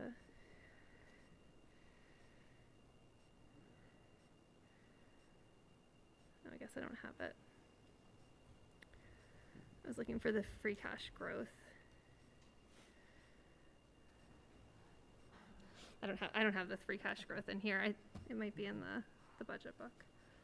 So yes, to your point, it has gone up. It has also gone down. We have had years where we've expended more and not certified as much at the end of the year. So. Thank you. Yeah, just a couple things there, because,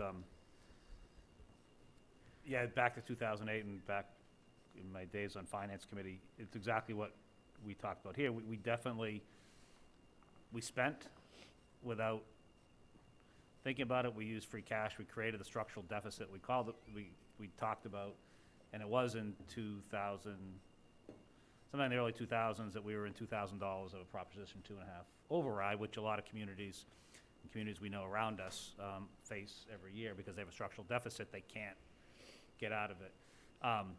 So I think, you know, building up free cash, smart thing, getting it out of using free cash for operating expenses, because it's really, you're using one-time numbers for operations is not the way to run a business like we're running. The second thing, though, I think that, and correct me here, but as I think about free cash comes from a few places. One, it comes from budgets that we raise and appropriate for that's unexpended. So if we, you know, raise $100 and we spend only spend 50 of it because we're conservative, or we don't do travel, or we don't do that, that $50 then rolls into free cash. Likewise, I think it's if we have revenue estimates and then revenue estimates exceed what we think. So our excise taxes that we project goes into our tax rate and they exceed that, then that goes into free cash. I think the risk on both of those is, first off, we have cut budgets in town quite a bit I think we've done a great job in the finance. I say we, proverbially, the finance team has done a great job in terms of looking at that and really, looking what's spent and cutting it. Can we cut more? I think we have to, but you have to be careful with that free cash to think that it's going to keep growing. So I do echo what Christie says, because, you rely on that, you build it to pay operating expenses. All of a sudden, very quickly, we can get into a situation where we have nothing, and that gets to your question about bond ratings, et cetera, et cetera. So I just wanted to hit on that. It's something to be very careful about, but I'll say I think we have to look at everything here, so I appreciate the comments. I did have one further additional question. Do you remind me again on Opeb this year? How much, if any, do we have right now in the budget for raise and appropriate For fiscal '22, for 23? '23 is 150,000. Okay. I mean, that's another area. I get beaten up on this every year. I mean, Opeb is, it's a good thing to do to fund, but it's basically taking money that we have and putting it into a fund for sometime in the future. We don't spend out of Opeb. We pay our retiree health benefits today and insurance benefits out of our operating budget. So it's good to continue to pay that. I know that our rating agencies like this. That's another thing. They like to see us funding our Opeb. But in times like this, taking $150,000 in a year like this and putting it, raising, appropriating, and putting it into a fund that we can't touch, that we don't use either, seems like an easy place to look right away at. Again, I've tried it in the past when we were doing $1 million and I got overridden by town meeting. They may decide still to do that. That's their call, but I do think it's something we should look at, at least on my side, of just cutting Opeb for this year. Again, it's not a habit we should do, just like it's not a habit to spend free cash, but I think those are things we should look at. Krista, you, Yeah, I just wanted to go back to what Ian said about cutting budgets. I mean, we've cut budgets sort of in the extreme related to the pandemic, but we were cutting budgets even before that. So in I think going into fiscal 19 was the first year where where the finance director, town manager sat with every department head, and we worked through each of their budgets. We had new department heads or people who had recently come on. We moved money around so that we could better reflect where money was being spent. We have not had, we don't go into these meetings saying what's new and what do we add. We go in saying, where do we cut? Where can we, find savings? And so what we've presented to you is a level service budget. And so I think, I understand looking towards things that we can cut that won't impact the resident, and that makes sense, but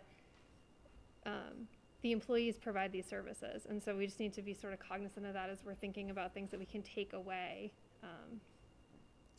while we're still providing the same level of service.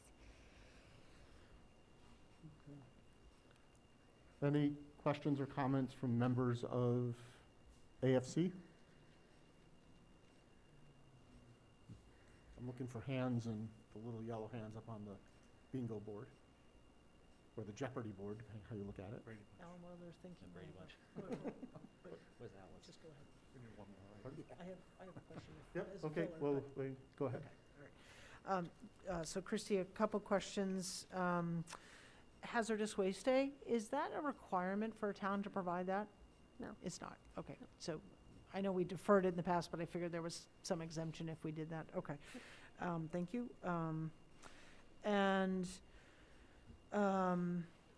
Unfortunately, we recently had 3 police vehicles that were damaged, totaled, I believe, all 3 of them.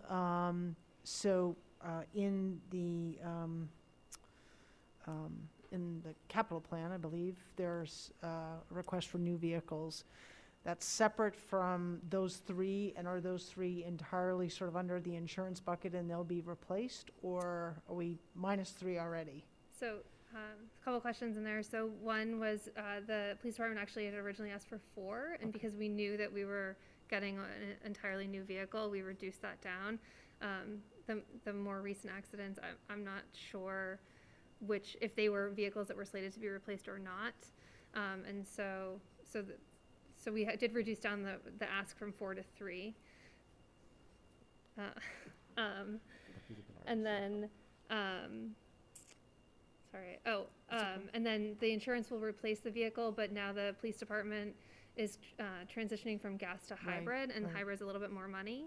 And so the chief has used some gift funds, but because there's so many, might look to a reserve fund transfer for the balance, which would happen in this fiscal year.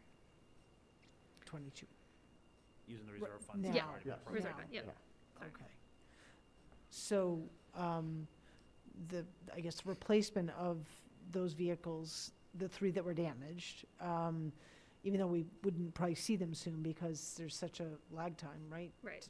But once they're Right. upfitted and all of that, we would still incur that in FY '22. The current replacement Yeah. would be, in FY '22. Okay. So And- there's no chance of that impact rolling over to '23 is where I'm going with my question.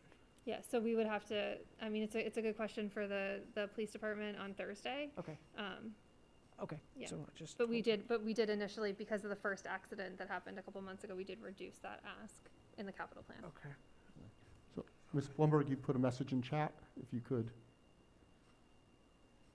So I read- Oh, we I did- had sort of follow up on Shelby's, but I'm happy to defer to Thursday, asking about the gas to hybrid. I mean, my main economic question is, why not budget for the upcharge between gas and hybrid rather than plan on using the reserve fund? Because it wasn't part of the budget. These would be vehicles that were gas vehicles that were totaled in a car accident. Yeah. Yeah. And so we would be replacing them with a hybrid vehicle, which is more money than the replacement value that we get from the insurance company. In this year's. So, but that's not a budget item, the upcharge? No, we don't have a budget for, like anticipated upgrading loss vehicles? of property. I mean, we have our insurance, which fully replaces the vehicle in kind, and there's an upcharge for hybrid. So because of the community's interest in moving to hybrid, we just have that upcharge. But You just to be know clear, what just to be the clear though, upcharge for- would be I Per think, vehicle? I think just to be clear though, in future years, we're budgeting hybrid, so it is in the Yes. budget. I think what's happening Right. this year is that we had gas-powered cars that unfortunately people hit Right. and totaled, and we want to replace those with hybrid to stick with the policy. Right. We have to pay it out of this year's budget, and unfortunately, we didn't have budgeted money. Because we For- wouldn't, because Right. we budgeted, wouldn't, and we can't would use change- our and insurance. We can't change Right. fiscal year 22's budget to, On the fly. we've already set our tax rate, we can't. And And as I said, the Waiting- chief is already using alternative funds within the department, but we didn't anticipate losing 3 vehicles, Right. so. And this isn't something that can wait till fiscal year '23 either. No. We have to, Right. the loss of these vehicles is a material impact on the operation of the department. Can I? Oh. Yeah. I think it's more of a comment than a question. I think it's really important. It took me a while to understand the use of the free cash and how creating that structural deficit. I think it's really important. It's extremely tempting to see those millions of dollars out there and say, but we're sitting on all this cash, let's just use it to, to fill the hole, for lack of a better way to say it, and provide some relief. And I'm not saying we shouldn't, because, it's providing thereabouts $100 of relief. But, Christie, if you could just pull that, I it's think- behind me. sorry. I'm looking at, sorry. Yeah, so I think it's really important to look at, the value of $1 today versus the value of $1 3, 4, 5 years out. And that use of $1 million is gonna cost us 2.5 in the long run. I mean, because we have to, and again, I think it's really important that the public, I know that everyone just goes, I want to know the number, what's my tax going up by? And why aren't you fixing it? But if we're using this to alleviate some of the pain, we can't just add money to cover the budget and then next year go, well, we'll pretend that didn't happen. And we just, it doesn't happen that way because we've used that money and now it is, I'm probably using the wrong word, but like it's assumed money that's part of kind of the levy and what Right. you have raised, and that automatically goes up every year by state law. Not the budget, but right, the levy goes up. Well, the calculation of the levy, yeah, but yes, but what you're saying is spot on. So if you use $1 million and then next year say you don't want to use it over this amount of time. Right. So in fiscal 23, you use $1 million. In fiscal 24, you add $1 million back in the budget.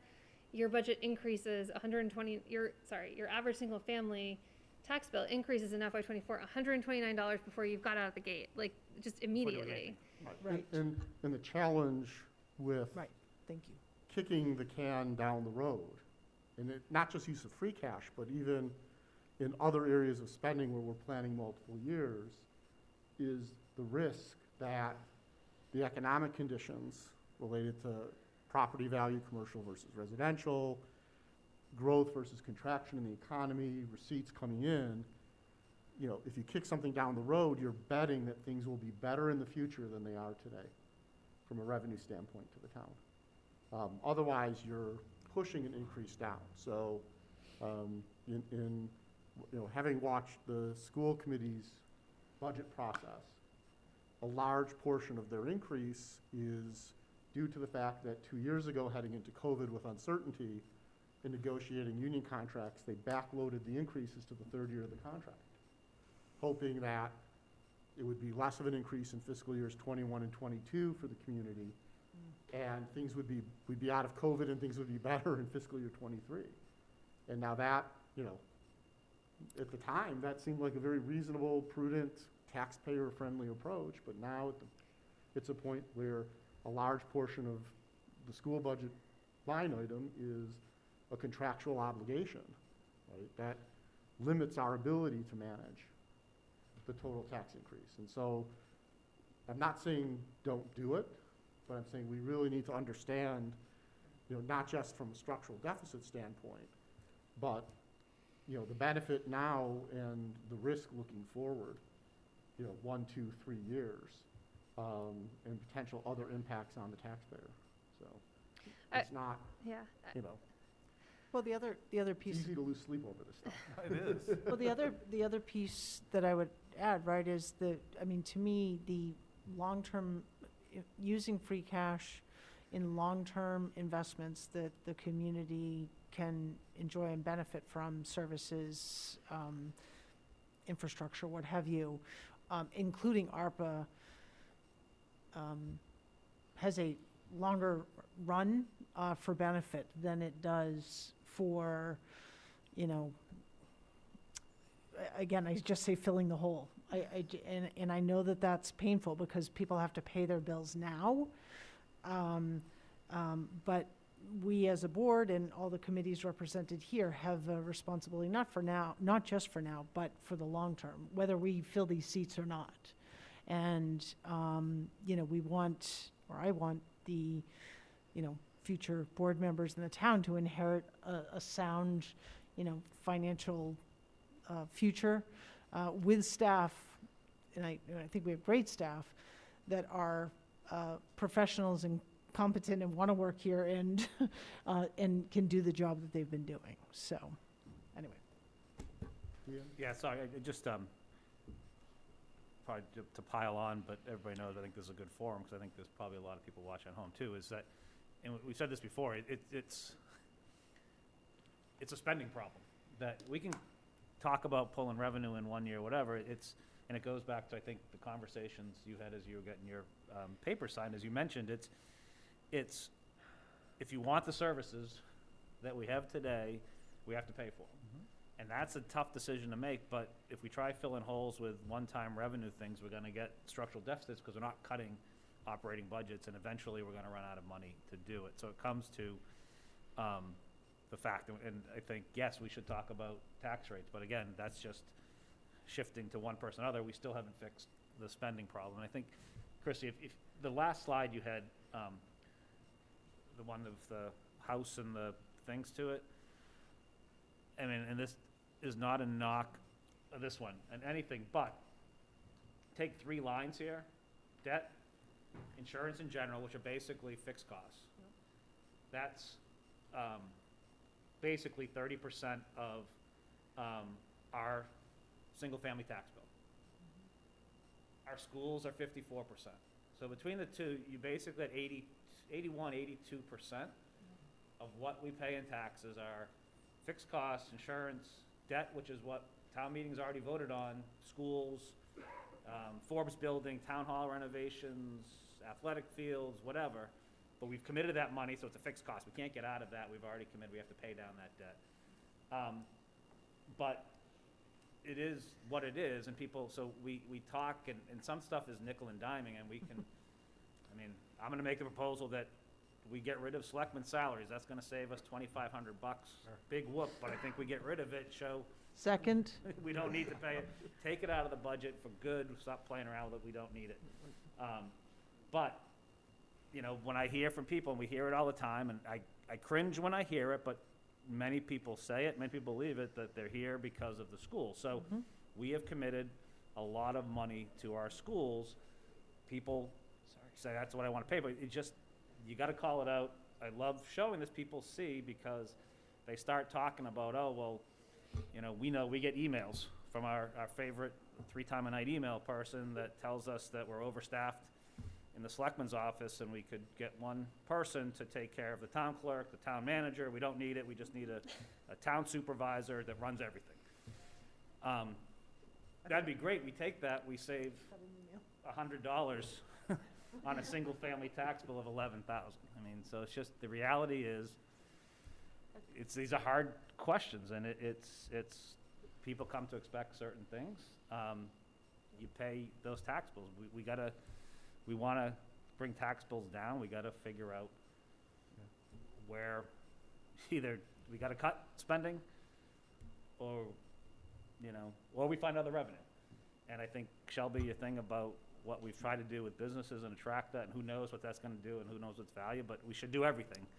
I think trying to generate new revenue.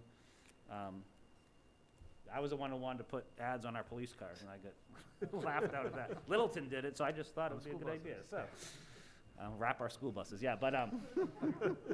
But think creatively. But yeah, revenue is great. If we can find new revenues, that's great. Those are the things that, as you know, we petition the state for all the time, and I represent. I'd rather go to them and just say, give us our fair share.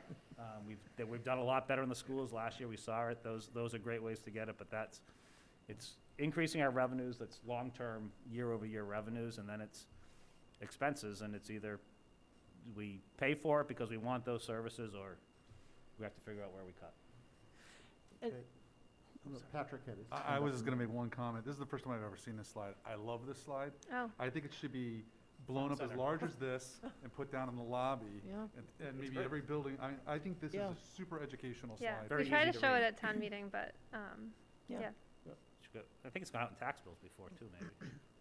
I think years ago something similar would go out. Yeah. Town of Upton puts one out like this Oh. in their tax bills. Yeah. Shelby? And I think, and you, thank you for calling it out, because I think it's really important, and I know from your comments, it's not to call out schools. That's No. not it, because we know that people come to Westboro because we have great schools, right? And that's what attracts them, and I think that's true of people that have stayed because they appreciate the experience that the schools have brought to their kids, and what that means to us as a community as a whole, and in our tax value, our home valuations, et cetera. The slide, though, does call out a little bit of, or maybe a lot of, but what about me? I'm not there anymore, right? So how am I, this is really not, it's not a question, but how am I benefiting from all the things here sort of on the bottom, or, you know what I mean? Like, and am I as a resident now, we're leaving businesses totally out of this, sort of getting my fair share in paying, my $1,100-1,200. Again, rhetorical, but those are the other things that I hear. So, I'm 62, and thankfully, I'm not 62. I will be. I've heard this sort of, right, example, right? But, and I'm not using public safety services yet, but so what am I getting for my, $1,100, $1,200? I think those are things that certainly we as board members, finance committee, everyone really needs to understand that. So when we think about future projects, because I see the library here, I know we've talked about the senior center improvements. I know we've talked about the community recreation center. We've got to really think, I believe, we have a responsibility to really think about, and all projects going forward, but how to be really thoughtful about making sure that we keep that pie as evenly dispersed as possible. So anyway. Okay. At this point, it's been a great discussion, some great Q&A. As this is a public hearing, I want to open up if there are any members of the public with any questions. We'll come back to AFC and Select Board before we wrap up. And so I see a gentleman here, if you could step forward and, provide your name and address for the record, please, and please speak into the microphone so we can all hear you as well as the folks at home. Hi, I'm Steve Budaleri. I live at 9 Thomas Newton Drive. So I agree with Ian. There's two ways to narrow the gap. One is to reduce spending, which I hope you're looking at, and I look to the Select Board and the Finance Committee to evaluate things against how much they're going to cost the taxpayers in residential property taxes. And so, I encourage you to look at the cost and benefit to the community and sometimes say, no, we don't recommend this. At town meeting, the Select Board and the Finance Committee give their recommendations, even though, it's not a final say, but it does carry some weight. The second thing is after reducing spending is trying to find money in some other places. I don't know if this has been considered, but sometime in the last couple of years, there was an article that passed town meeting that took taxes from the 700 units at the state hospital and put it into a fund that could be spent by the Select Board. Given our circumstances now, I think it's time to take those funds and use them, whatever's been accumulated, and permanently have those funds go into the general fund instead of the Select Board fund, because those are revenues that are supposed to really go toward paying, the operational expenses especially. And since there's been such an increase in this past year, I think those funds should go back in to the general fund. And my other question is, some background on that, and also how and who would create the article for town meeting? Christie? So the money goes into a capital improvement fund, and that fund is actually being spent every year to reduce the debt budget. So we have the debt strategy, which we developed in fiscal 19 maybe. And so part of that strategy was to use the money as it came into the capital improvement fund to reduce the debt budget and to try to keep it at that fiscal 20 level. And so every year, part of the motion at town meeting is to use an amount of that to reduce the debt budget.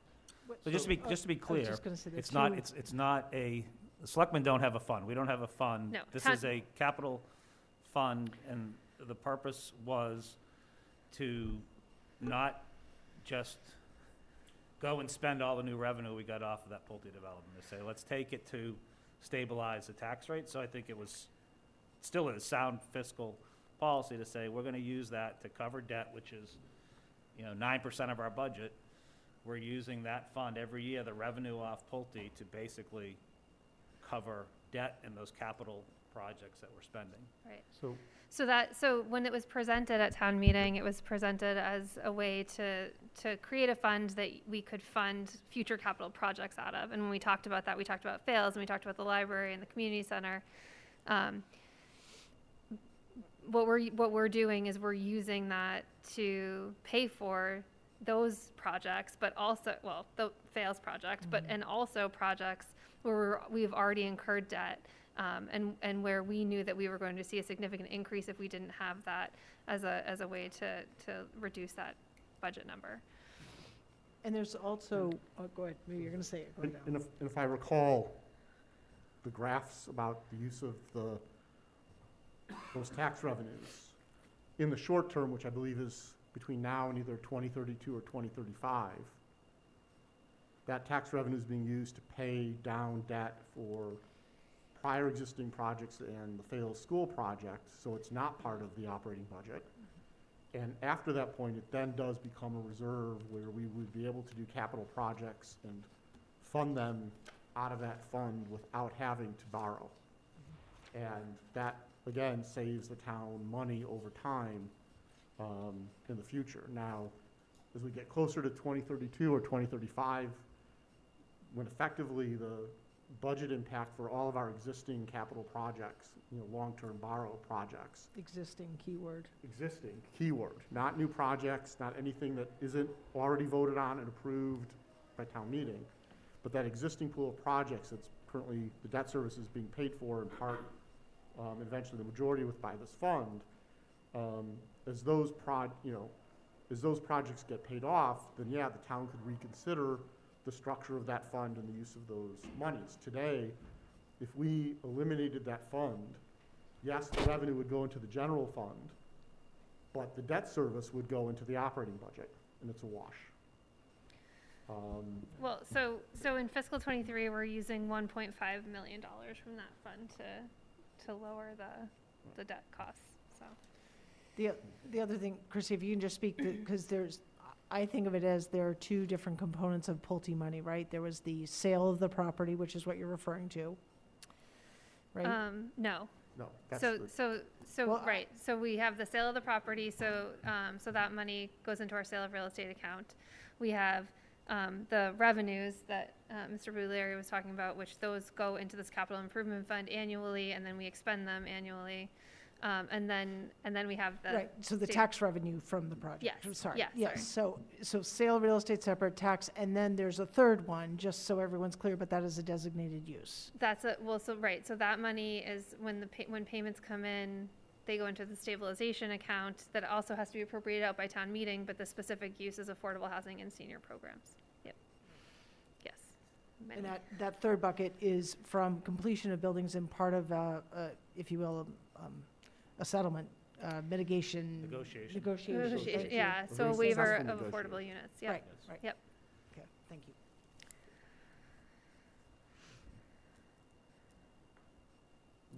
Anyone out there in the public? Anyone other questions from the public, either in person or remote? Ms. Blumberg, you had your hand up for a moment. Do you have another question? Yeah. Okay, sorry, I'm off mute. I guess I just wanted to go back to that diagram that you all loved about how your taxes are spent.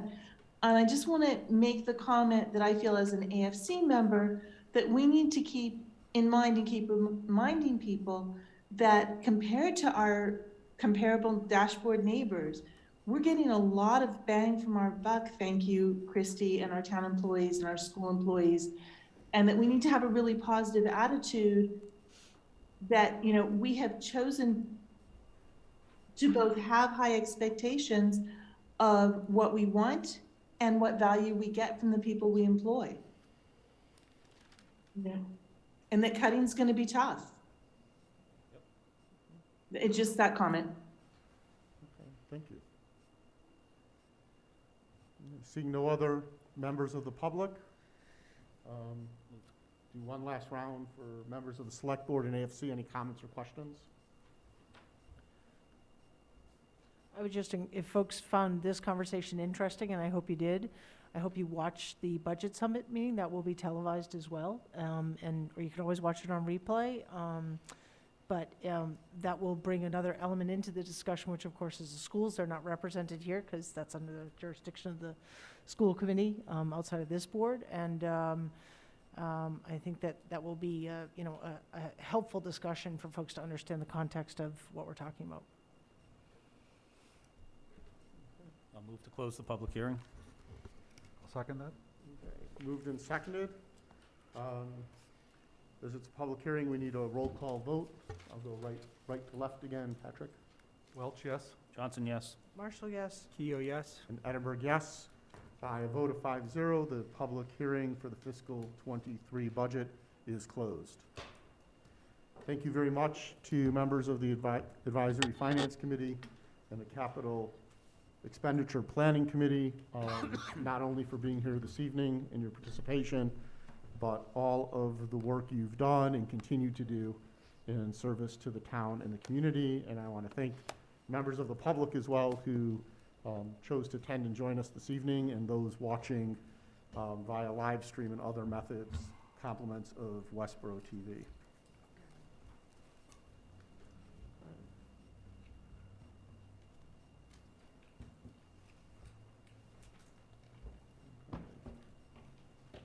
And so members of Advisory Finance Committee and others are still welcome to Hang out. Stay on. stay on. Beth, do you have a question? Your hand's up? Yeah, does the AFC need to adjourn?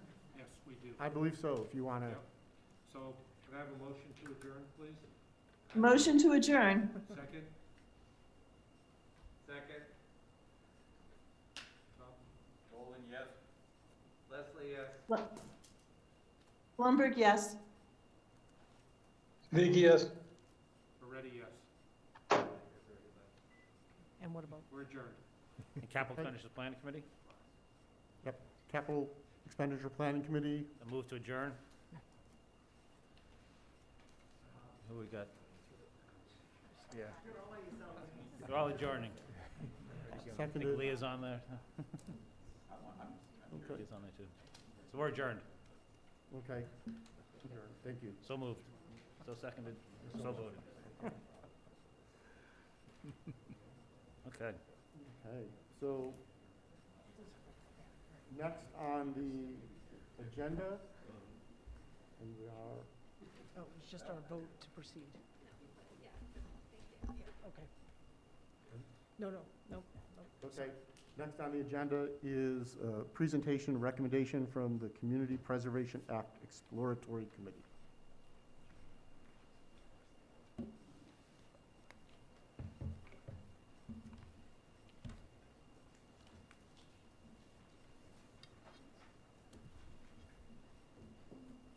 Thank you for being patient with us. Okay. Is there another, oh, this way, sorry.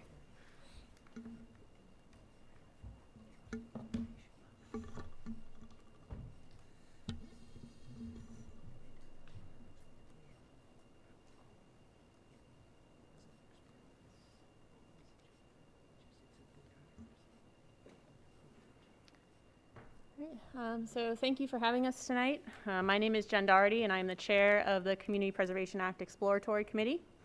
And we are here to present our final report and recommendation.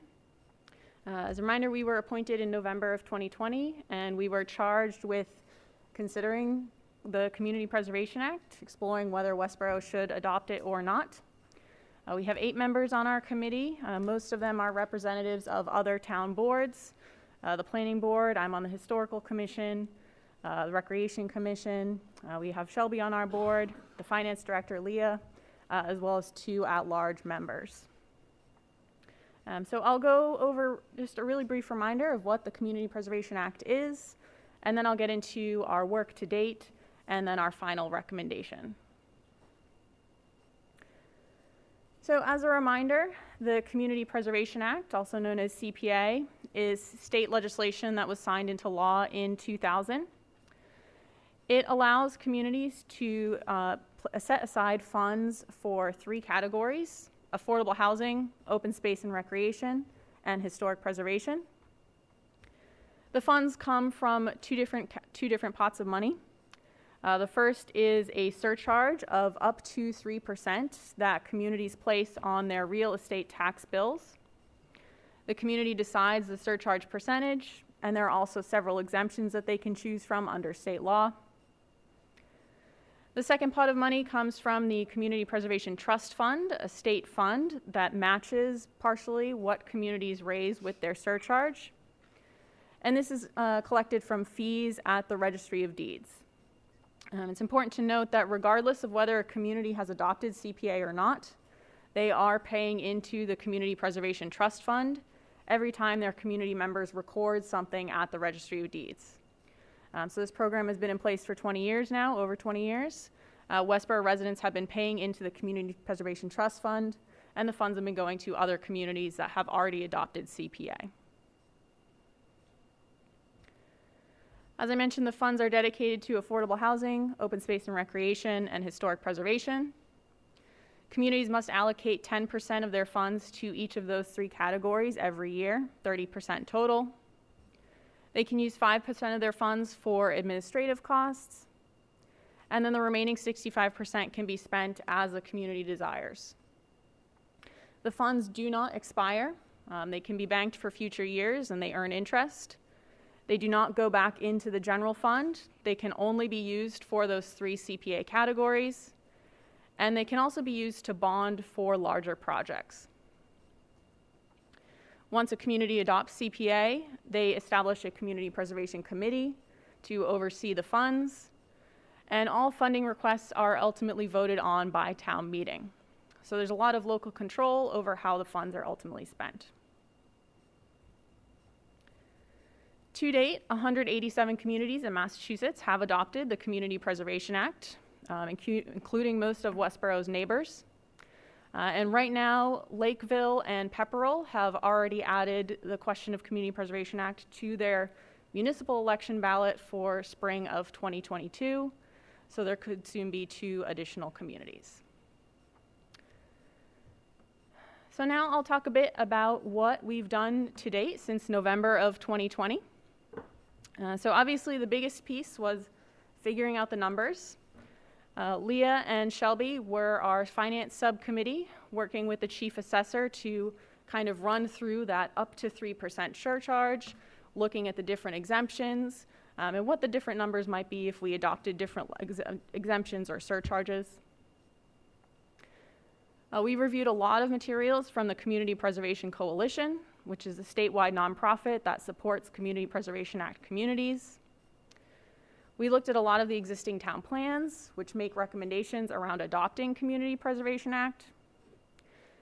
And we also spoke with our neighboring communities that have adopted CPA, most importantly Shrewsbury, which just adopted it in November of 2020. We held a lot of public meetings during this time. We obviously had our own public meetings about once a month, which were held and noticed according to open meeting law. In June of 2021, we held 2 board and commission information sessions, more specifically geared towards town boards and committees that might be involved with CPA work. And then in September and October of 2021, we held 2 general public information sections for folks from the wider Westboro community to come and hear about CPA. And then in the late summer, early fall of 2021, we presented at a variety of board and commission meetings within the town, Planning Board, Conservation Commission, Affordable Housing Trust, Active Transportation and Safety Committee, to talk with them and answer any questions that they might have about CPA. We did some public outreach as well. We did have a survey posted from September and October of 2021, a little quiz and survey around common misperceptions of CPA. We had 57 total participants, and over 77% of respondents said that they were willing to spend at least 50% a year on the 3 CPA categories. So of those 57 participants, there was a clear interest in adopting CPA. We also stood out at the Westboro Farmers Market on 2 dates in September with the poster board and just talking to folks about the program there. We posted regularly in Facebook groups and made announcements at meetings that our board members were part of. And then there were also several articles written in the Community Advocate throughout the process. So what we're here for tonight, our final recommendation.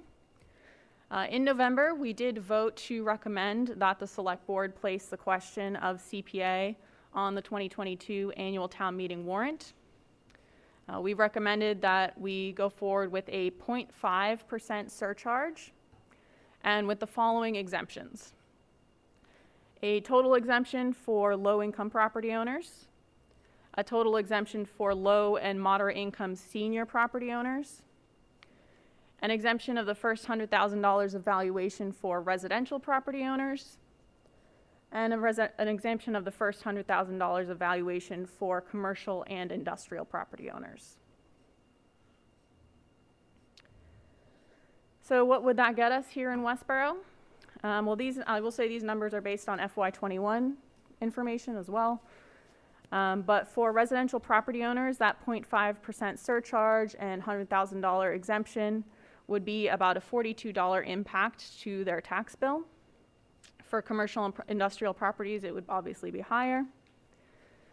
Locally, with that 0.5% surcharge, we would have raised about $335,000 in CPA funds in FY21. That would have been matched by the state. The state announced in November of 22 their disbursement for FY21 funds. It was at 39.4%. So we would have received about an additional $131,000 from the state for a total of $466,000 in CPA revenues.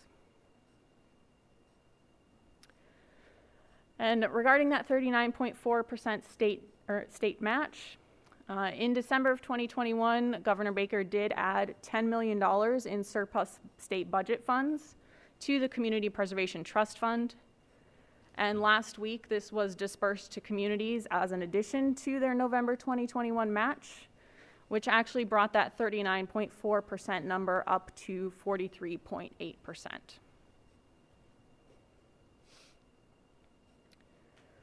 We do have a final report which we had presented to you all and which is up on our website on the town's page, or on our page on the town's website. And as part of adopting CPA, again, we would have to establish a local community preservation committee. So we included a draft bylaw with some recommendations in there. We did recommend that the CPC have 9 voting members. Under state law, it is required to have a member from each of the following commissions: a Conservation Commission, Historical Commission, Housing Authority, Planning Board, and Recreation Commission. We recommended that the town add members from the Open Space Preservation Committee and Affordable Housing Trust. And then we would have 2 additional at-large members that would be appointed by the Select Board. And I will say regarding the numbers, our board did vote in November before your initial FY23 budget discussion. We did have a meeting in late December to then consider our recommendation in light of that number. We had heard throughout the process, including from some of you, that you folks were looking for a higher number. There's only one other community in Massachusetts that has a 0.5% surcharge. Most communities obviously go 1.5. But obviously in light of the budget discussion, we thought to at least move forward with CPA, it'd be best to keep it affordable, keep it at that 0.5% level. And we did have a discussion about whether we should bring this forward or not. Most of our board members, or really all of our board members, felt that we should still move forward with this. It is a way to essentially kind of set aside money and budget and plan for future projects that are often desired by the community, but in situations like our current budget situation are often cut. So if we were to move forward, again, you would set the percentage and the exemptions and put a question on the town meeting warrant.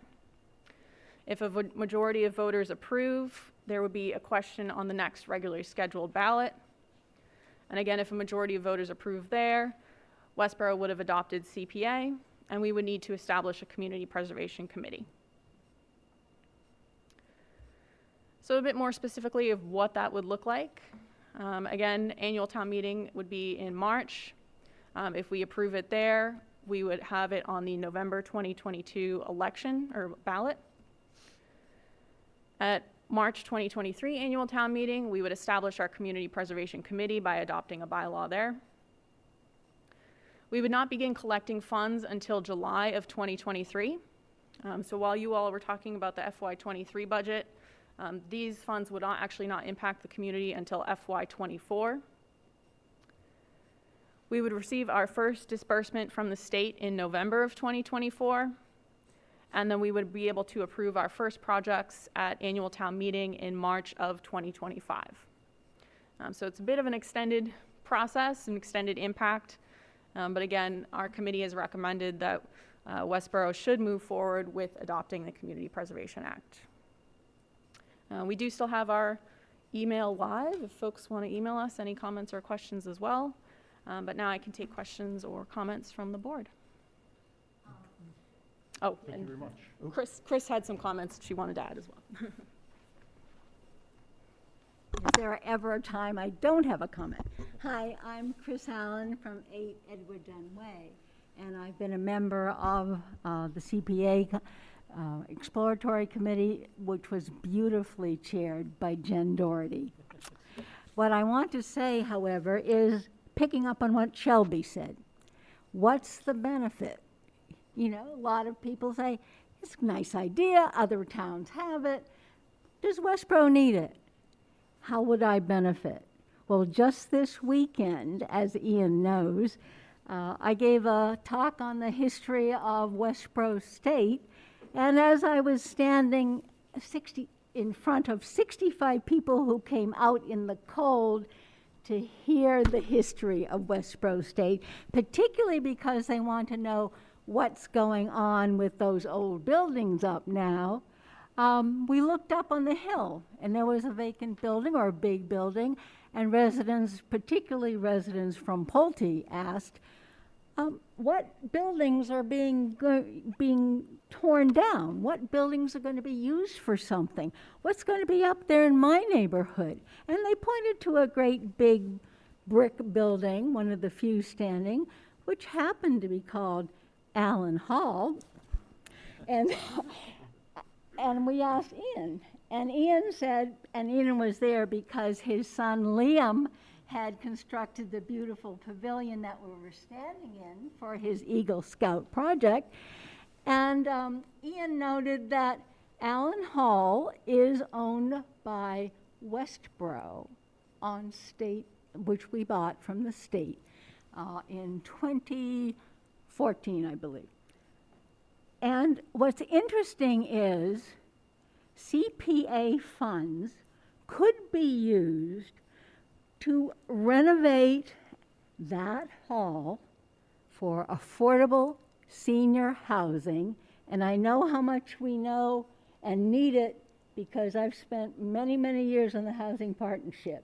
And that's one of the major needs we have in Westboro is affordable senior housing. So that wonderful big facility that now belongs to Westboro could be renovated for seniors and using CPA funds.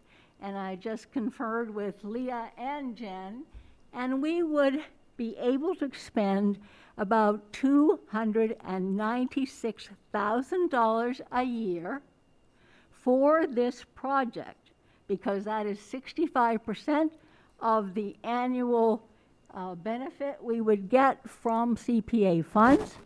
And what the committee could present to town meeting would be, we've got a big project here in affordable housing.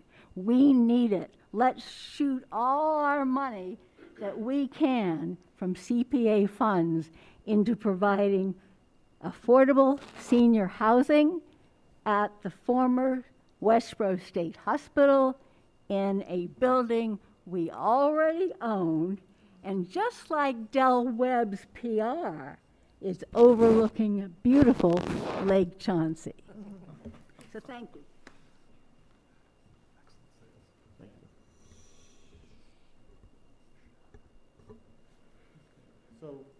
I'll open up to the select board for questions, but I think it's important to make one clarification about Allen Hall. So, and Christie, you can chime in if I've got this incorrectly. My understanding is that Allen Hall comes to the town of Westboro as part of our purchase of Westboro State Hospital at a point in time when the state determines that the building is surplus. And recently, we thought it was going to be named surplus, but a different division of the state expressed an interest and a need. And actually, I believe the building's currently been renovated by that department for future use. So we won't have access to the building yet. It's really not until the state decides that no department or division has a need for the building.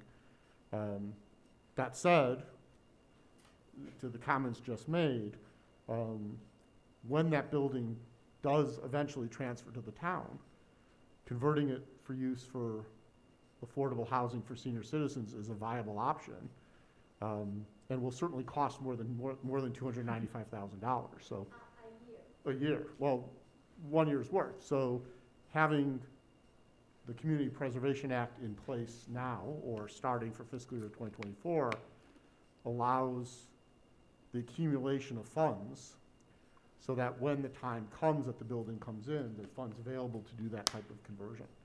And of course, there can be other recreation projects, historic preservation projects, and open space projects along the way. So just wanted to make that clarification point. I'll open it for questions from the board. Sean? No, I'll start. Thank you very much. And if we just talk about, you went through the scenarios, and it's part of the reason it's important we considered it for this year is because there is a national election in November, correct? And so we're looking for good voter turnout from the community on this. I mean, really, if it was pushed off, it would really probably need to be pushed off 2 years until the next, is that roughly? Yeah, so the Community Preservation Coalition that I mentioned, the statewide nonprofit, they generally have found that federal elections, you have the best success rate. State elections, a little less successful. Local elections tend to really not be successful in adopting it. So yes, November 22, it's not as federal, but it is a state, and we obviously will have an election for governor. So that will hopefully, bring people out for that election, more so than a March municipal election would be. Right. And I would just add, it's not, from my view, it's not just about success rate, although certainly I'm supportive of CPA going forward. I can talk about that in a few minutes.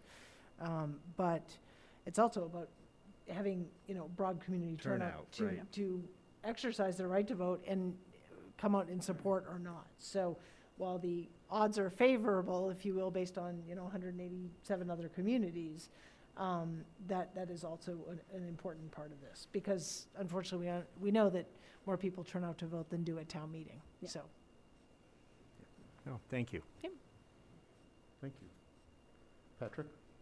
Yeah, thank you for the work. I fully support this, and I would just say, I guess I had one question. Perhaps I missed it. You were speaking, as you were speaking. My understanding is that we can only change the percentage every 5 years. Is that correct? You have to leave it in place for 5 years. And that has to go back to town And then it vote? will have to go back through the process of going back to town meeting and then back on a ballot. Yes. I appreciate the sensitivity, and I think it's important, even though we're engaged, the 5% is the minimum. I think it's a good starting point on our current, excuse me, 0.5. 0.5, yeah. 0.5, thank you. 0.5 is the minimum, and it's, that's a good place to start under the current budget situation. So thank you, and thank you to the team for doing the work. I have no questions. I think comment is, it's tough. It's tough to add taxes to folks, but I think that we've asked you to do the work. I think you've done the work. It's up to the town to vote for it. I appreciate that you understand and you went back and looked at it. That's the job we gave you as a committee, and to me, it's a tough one to add taxes, and we're talking about what we do there, but I think bringing it to the town, having the town vote is the right way to go. You've done what has been asked. You've done actually a great job, and the report was phenomenal. So great job on the report, great job on the committee's work. Thank you. And so I support putting it on the town meeting warrant for the town to begin the process. Okay, thank you. Shelby? Why don't you go, since I served on the committee, if you don't mind? No, I'll go ahead, I'll echo, even where we are, at this point in time, and going actually back to one of the comments, during our budget hearing discussion is, near-term versus long-term, and the benefits and the impact, and, in some sense, ideally,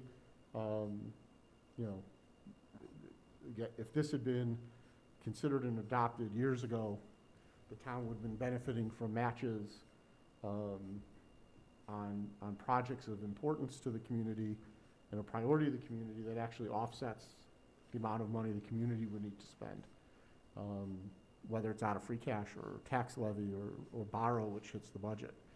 And so I think, obviously it's a challenge this year given the way the numbers are falling, but this is certainly worthy of a robust discussion and consideration by the town. And so I'm also supportive of getting, putting it onto the warrant and look forward to the exploratory committee's continued work in community outreach and education and answering questions and, providing that information to the community so the decision is well informed.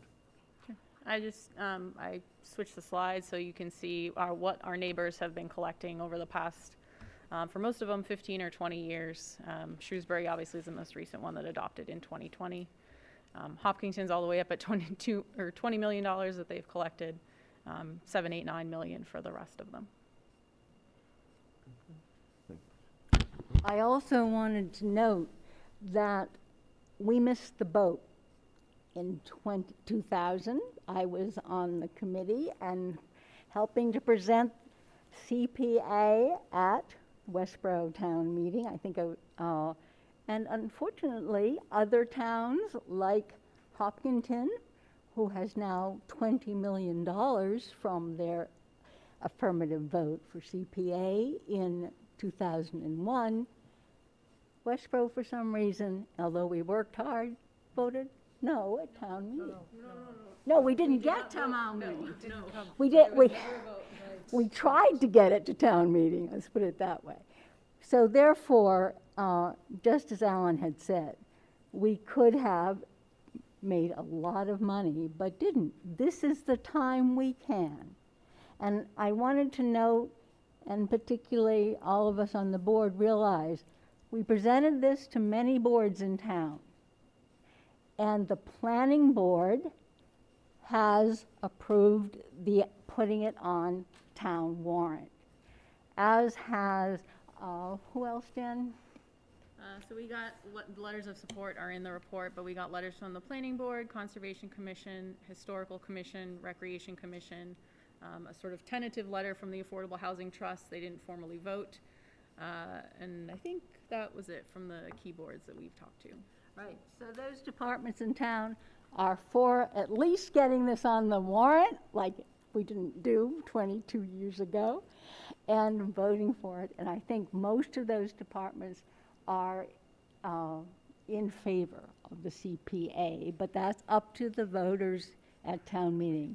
So this time, voters at town meeting, come out and vote for CPA. Thank you. Shelby? Yeah, so I'll just echo and emphasize, I guess, a few points. It was, for me, it was a very difficult discussion and vote around the timing of this. If we erase that, for me, it's a no-brainer. I think I would encourage the public not only to,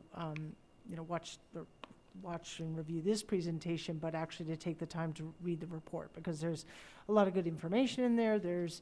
Chris did a great job of researching other communities and how those monies have been used, so it kind of gets you thinking about, what projects perhaps never came forward because it was just, a moonshot that a department would say, we know we're never going to have funding for this, and so it's just not, it's hard enough to kind of just, so to speak, get our budget to, increase, so to speak. And today's discussion, I think certainly reflects our departments being thoughtful as projects come forward. So In spite of that, I am supportive of this board putting CPA on the warrant for annual town meeting because, one, I think the committee's work is done. And to let it linger, to me, would, I think it would be forever a back burner. You know, we'd bring it back again at some point for conversation. Well, maybe we should look at it again. And I think that would be pretty disheartening, honestly, for the committee. But aside from that, I think it's more important. You saw the numbers. Unfortunately, the public turnout was not as much as we wanted, in spite of our efforts. So I think it's important that, you know, all of Westboro, and I think this is going to be a big town meeting, understands what's on the warrant and has a chance to vote and to have their say. Because I know that there's, Ian always preaches this, that, you know, we'd like to make a lot more decisions sometimes, but there's a lot that we don't control, and the voters can control this, and they can come out and speak. And CPA is aligned with the values of in desires and wants in our strategic plan. You'll see that in the recommendation of the report and our master plan. So this is not some sort of far-fetched idea, and I think that we've talked about this. The other thing is I don't know any project we ever talk about that, you know, Christy or Kim or anyone, one of our department heads bring to us when we don't say, is there any grant money for it? Are we applying for it? This is essentially a given grant at, 30%. And it's only, Jen, there's, I believe there's legislation, I don't know if it was legislation, but for affordable housing that also influenced some of the money that is being allocated. Maybe not CPA. I'm misspeaking. But there's at the state level, affordable housing is top of mind for legislators, for the governor, et cetera. So I would only imagine that CPA will continue to play an important role in a channel for funding as a funding source for communities to increase their affordable housing inventory. I'll also say, just as a quick closing, that the trail funding is also now included as part of CPA. So open space and recreation. So when we think about trails of any sort, but bike trails, multimodal, that sort of thing, are also acceptable sort of under projects. So I'm hearing the board's support of this, putting it on the warrant, and let the voters, decide. Would you like to make, Sean, do you have a comment, or? No. Then Shelby, would you like to make the motion? Sure, I can, but, yes, sure. I gotta find it. Sorry, just I move to place a warrant article in the annual town meeting warrant asking the town to adopt the Community Preservation Act. I'll second that. Moved and seconded. Any additional questions, comments from the select board? Seeing none, I'll call the vote. All in favor of placing the warrant article? Motion passes by a vote of 5-0, 5 being present. Thank you very much Thank you. for the presentation this evening, and please extend our gratitude to the entire committee for a lot of good work and a job well done. Thank you.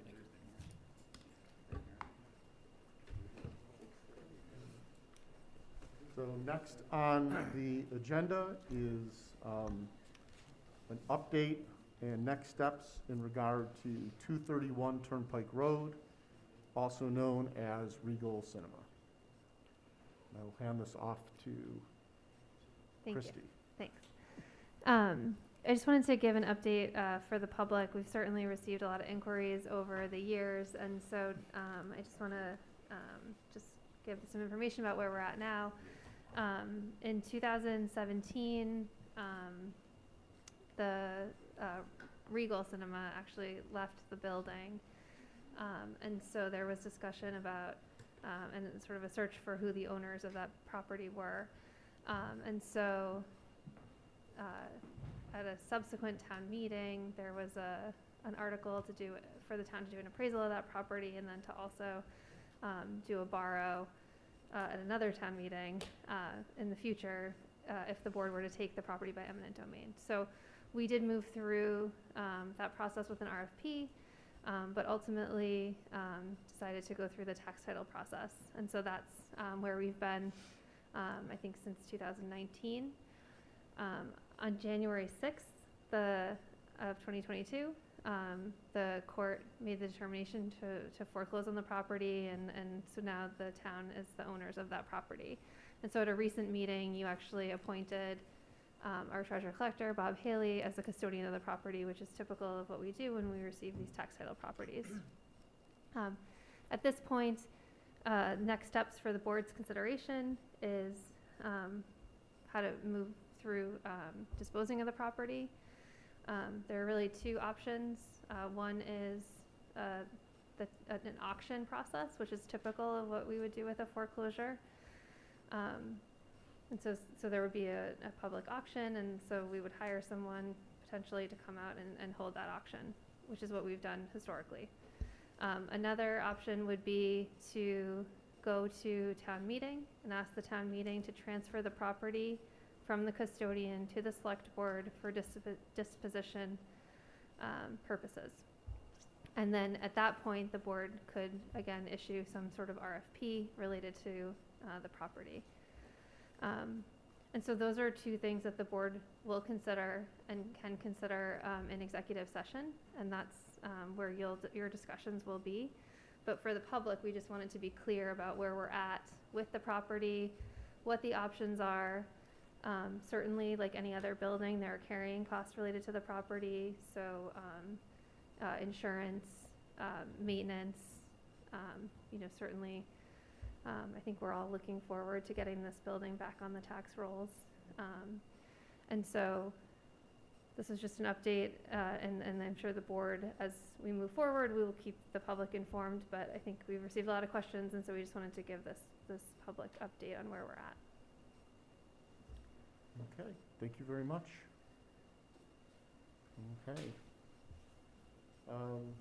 Next up is, Okay. you have a question? Just one thing, I think there is a third option, but I'm not advocating for it, but I think it may come up from the public or maybe get asked. The third option would be for the town to keep the property and do something with that. Sure. I think that is not the practice of the town, and I think it's something for the board to consider, but location, the question about tax roll, do we have something that would fit? Do we have money to rehab or do whatever for the building? I just throw it out there because we may get questions from the public. Personally, I don't think it's a viable option for many reasons, but that always is something we could decide to do. But I think where Christie went for the first two and for us to have discussion there, I think those are, to me, the truly viable options, but there is that third Sure, if there was an if there's an identified use, idea yeah. and money and everything else, which we don't have, so. Okay, Thank you. okay. Thanks. No other comments? Okay, nope, then we will move forward to issues and correspondence. And I will. Actually, can I just go back? Sorry. I Said we're moving forward. No, I'm actually just just think we should celebrate. I mean, this has been a ton of work. Yeah, that's true. I think all of us as You can do a selectmen. happy dance. Yes, people have asked for it. I think it's taken a long time. I have never seen something so crazy in my life that we actually couldn't find someone that owned a big commercial property worth millions of dollars. But still, the work that we did, I think it's the right thing to do for the town. We tried certain things, but this is the most secure way to get it. It's really probably the right way to do it. We should celebrate the fact that we've gotten to this point, and now we have this ability to do it. So it is the happy dance. Now we can make decisions and move forward, and once and for all, get that property back in service.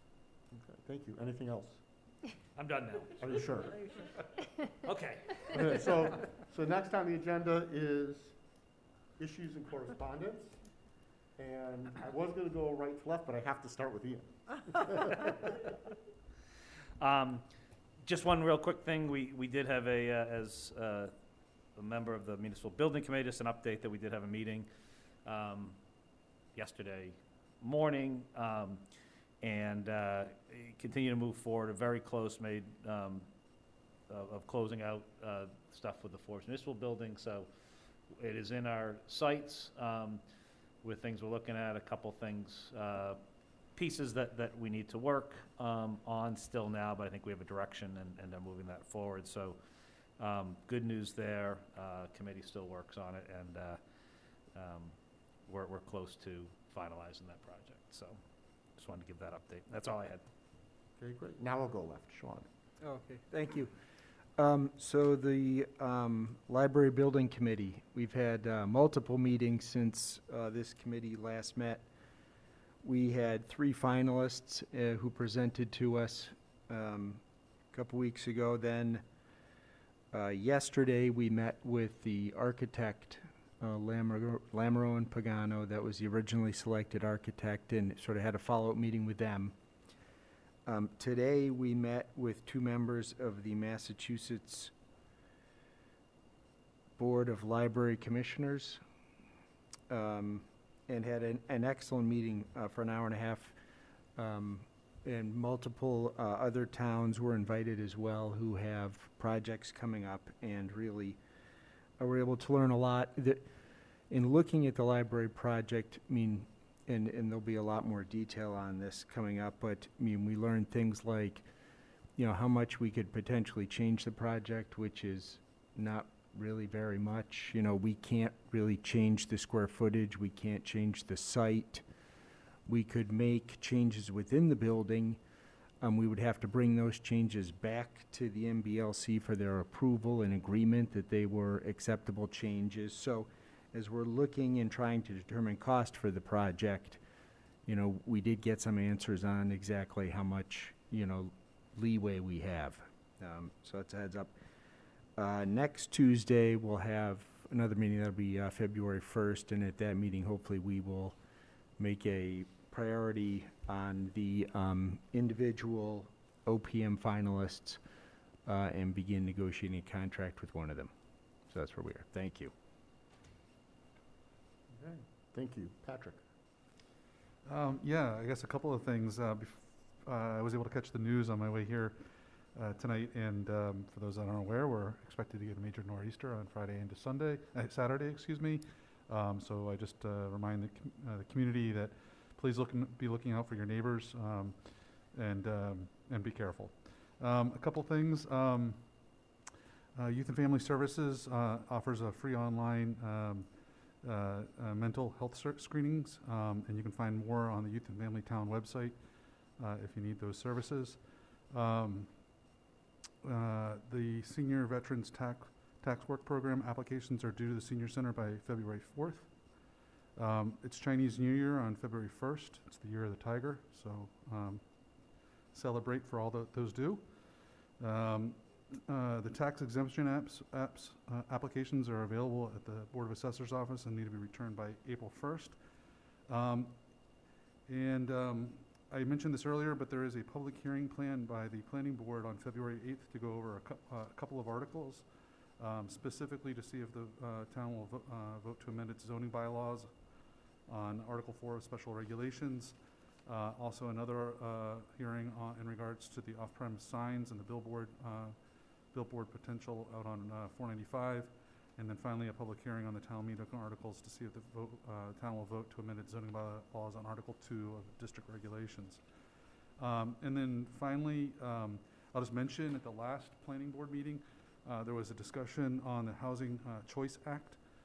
I certainly can't do justice on the topic, but I will, Mark Steinberg and recommended that he or Jim come and present to this board to bring us up to speed on the Housing Choice Act and the potential, Mark Silverberg, the potential impact to the community. So it's just something to consider putting on a future agenda item. So if we can, I'll note it, but if we can note to find a time to slot that in, that would be good, knowing that DHCD has the first set of draft regulations around the act. So we should look to have that presentation in the not too, I realize we're heading into town meeting season, but in the not too distant future. They were also looking for someone from this board to participate with them in a subcommittee, and I did volunteer being the liaison of that committee. So I'm continuing to willing to do that if this board so desires. Okay. Is that, Thank you. we'll talk about, is that something that the board would need to vote on? I don't think so, because I told him I said I'm already the liaison, so I think that's just natural for me to. I mean, if it's an official subcommittee, you would typically vote for it. vote for it, but I'm not clear on I'm if not- it's just, Yeah, that's I- why I I'll- I wanted can him to follow come up with the with ask them. and talk to us about Okay. it. So. So moved? No. You're getting the hang of that. I can do that one.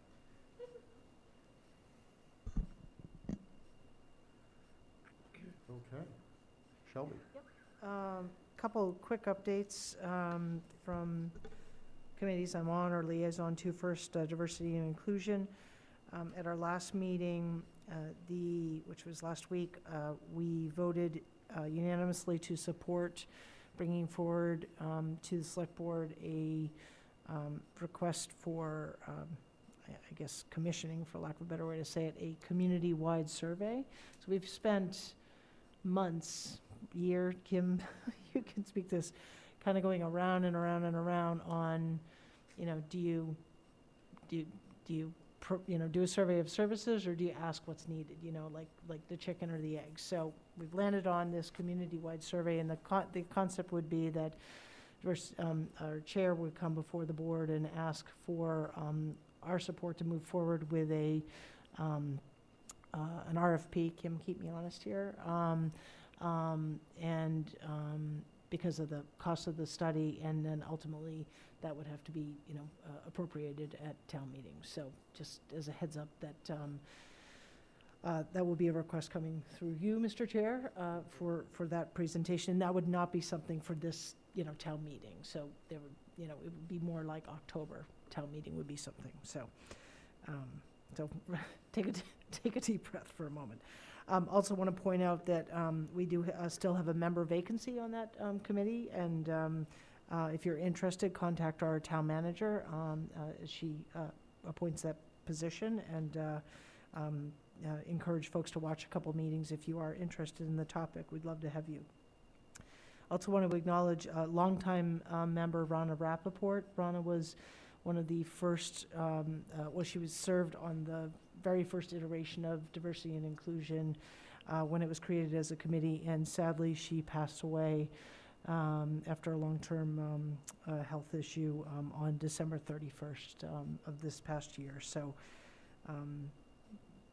we give our thanks and for her service, and her obituary was one that made you smile because of the person that she was, and if you had a chance to know her, she was fiery and forthright and very passionate. So she will be missed. Transitioning a bit to the school building committee that I am an appointed member to. Some of you may be aware that there was a water/drainage issue, and I'm not an engineer, so don't ask me to describe it more than that, that happened on the backside of Fales. The new Fales School came down around and came in, and I don't want to be dramatic, but caused significant water to come onto the new gym floor. Christy, I don't know if you want to add to anything, beyond that, other than to say, so it was being dried out. Evidently, the way the floor is constructed, there's the floor and then there's this space beneath it. So the understanding of whose responsibility it is, and because the property has been turned over to the town, is all being discussed at this point. Right. we're working with our insurance company Yeah. too. So, yeah. It's always the gyms. I know. I know. So that was extremely disheartening, because it's beautiful. I don't have a date, but there will be a public walkthrough. I don't have the date, I apologize. I'll get that to the board, so that the public can come and see the new Fales School. We'll make sure that that's posted and available for everyone. But on the same subject, I think the board should be aware that, as you know, the pond The downstream pond from Fales has been an ongoing issue of concern, and any potential impact that the project has had on that pond.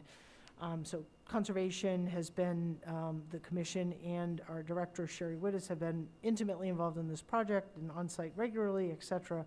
I believe it was a December, could have been a January Conservation Committee meeting, unbeknownst to the school building committee, they requested that the town through the Conservation Commission wants to hire an expert to do an impact assessment on the area. And that will come at, evidently, I'm here understanding the school building committee's expense. A project which at this point is running very tight to the wire, and certainly that's not an anticipated expense. So I think we'll all probably hear more about that and what it means, and I mean, at the end of the day, it's all town money, but it's really unfortunate that, you know, we're having that. So that's, we have a great new school, but it's not a clean process right now. Finally, Trustees of Soldiers Memorials, were you going to speak to that, Ellen, since you're now representing there?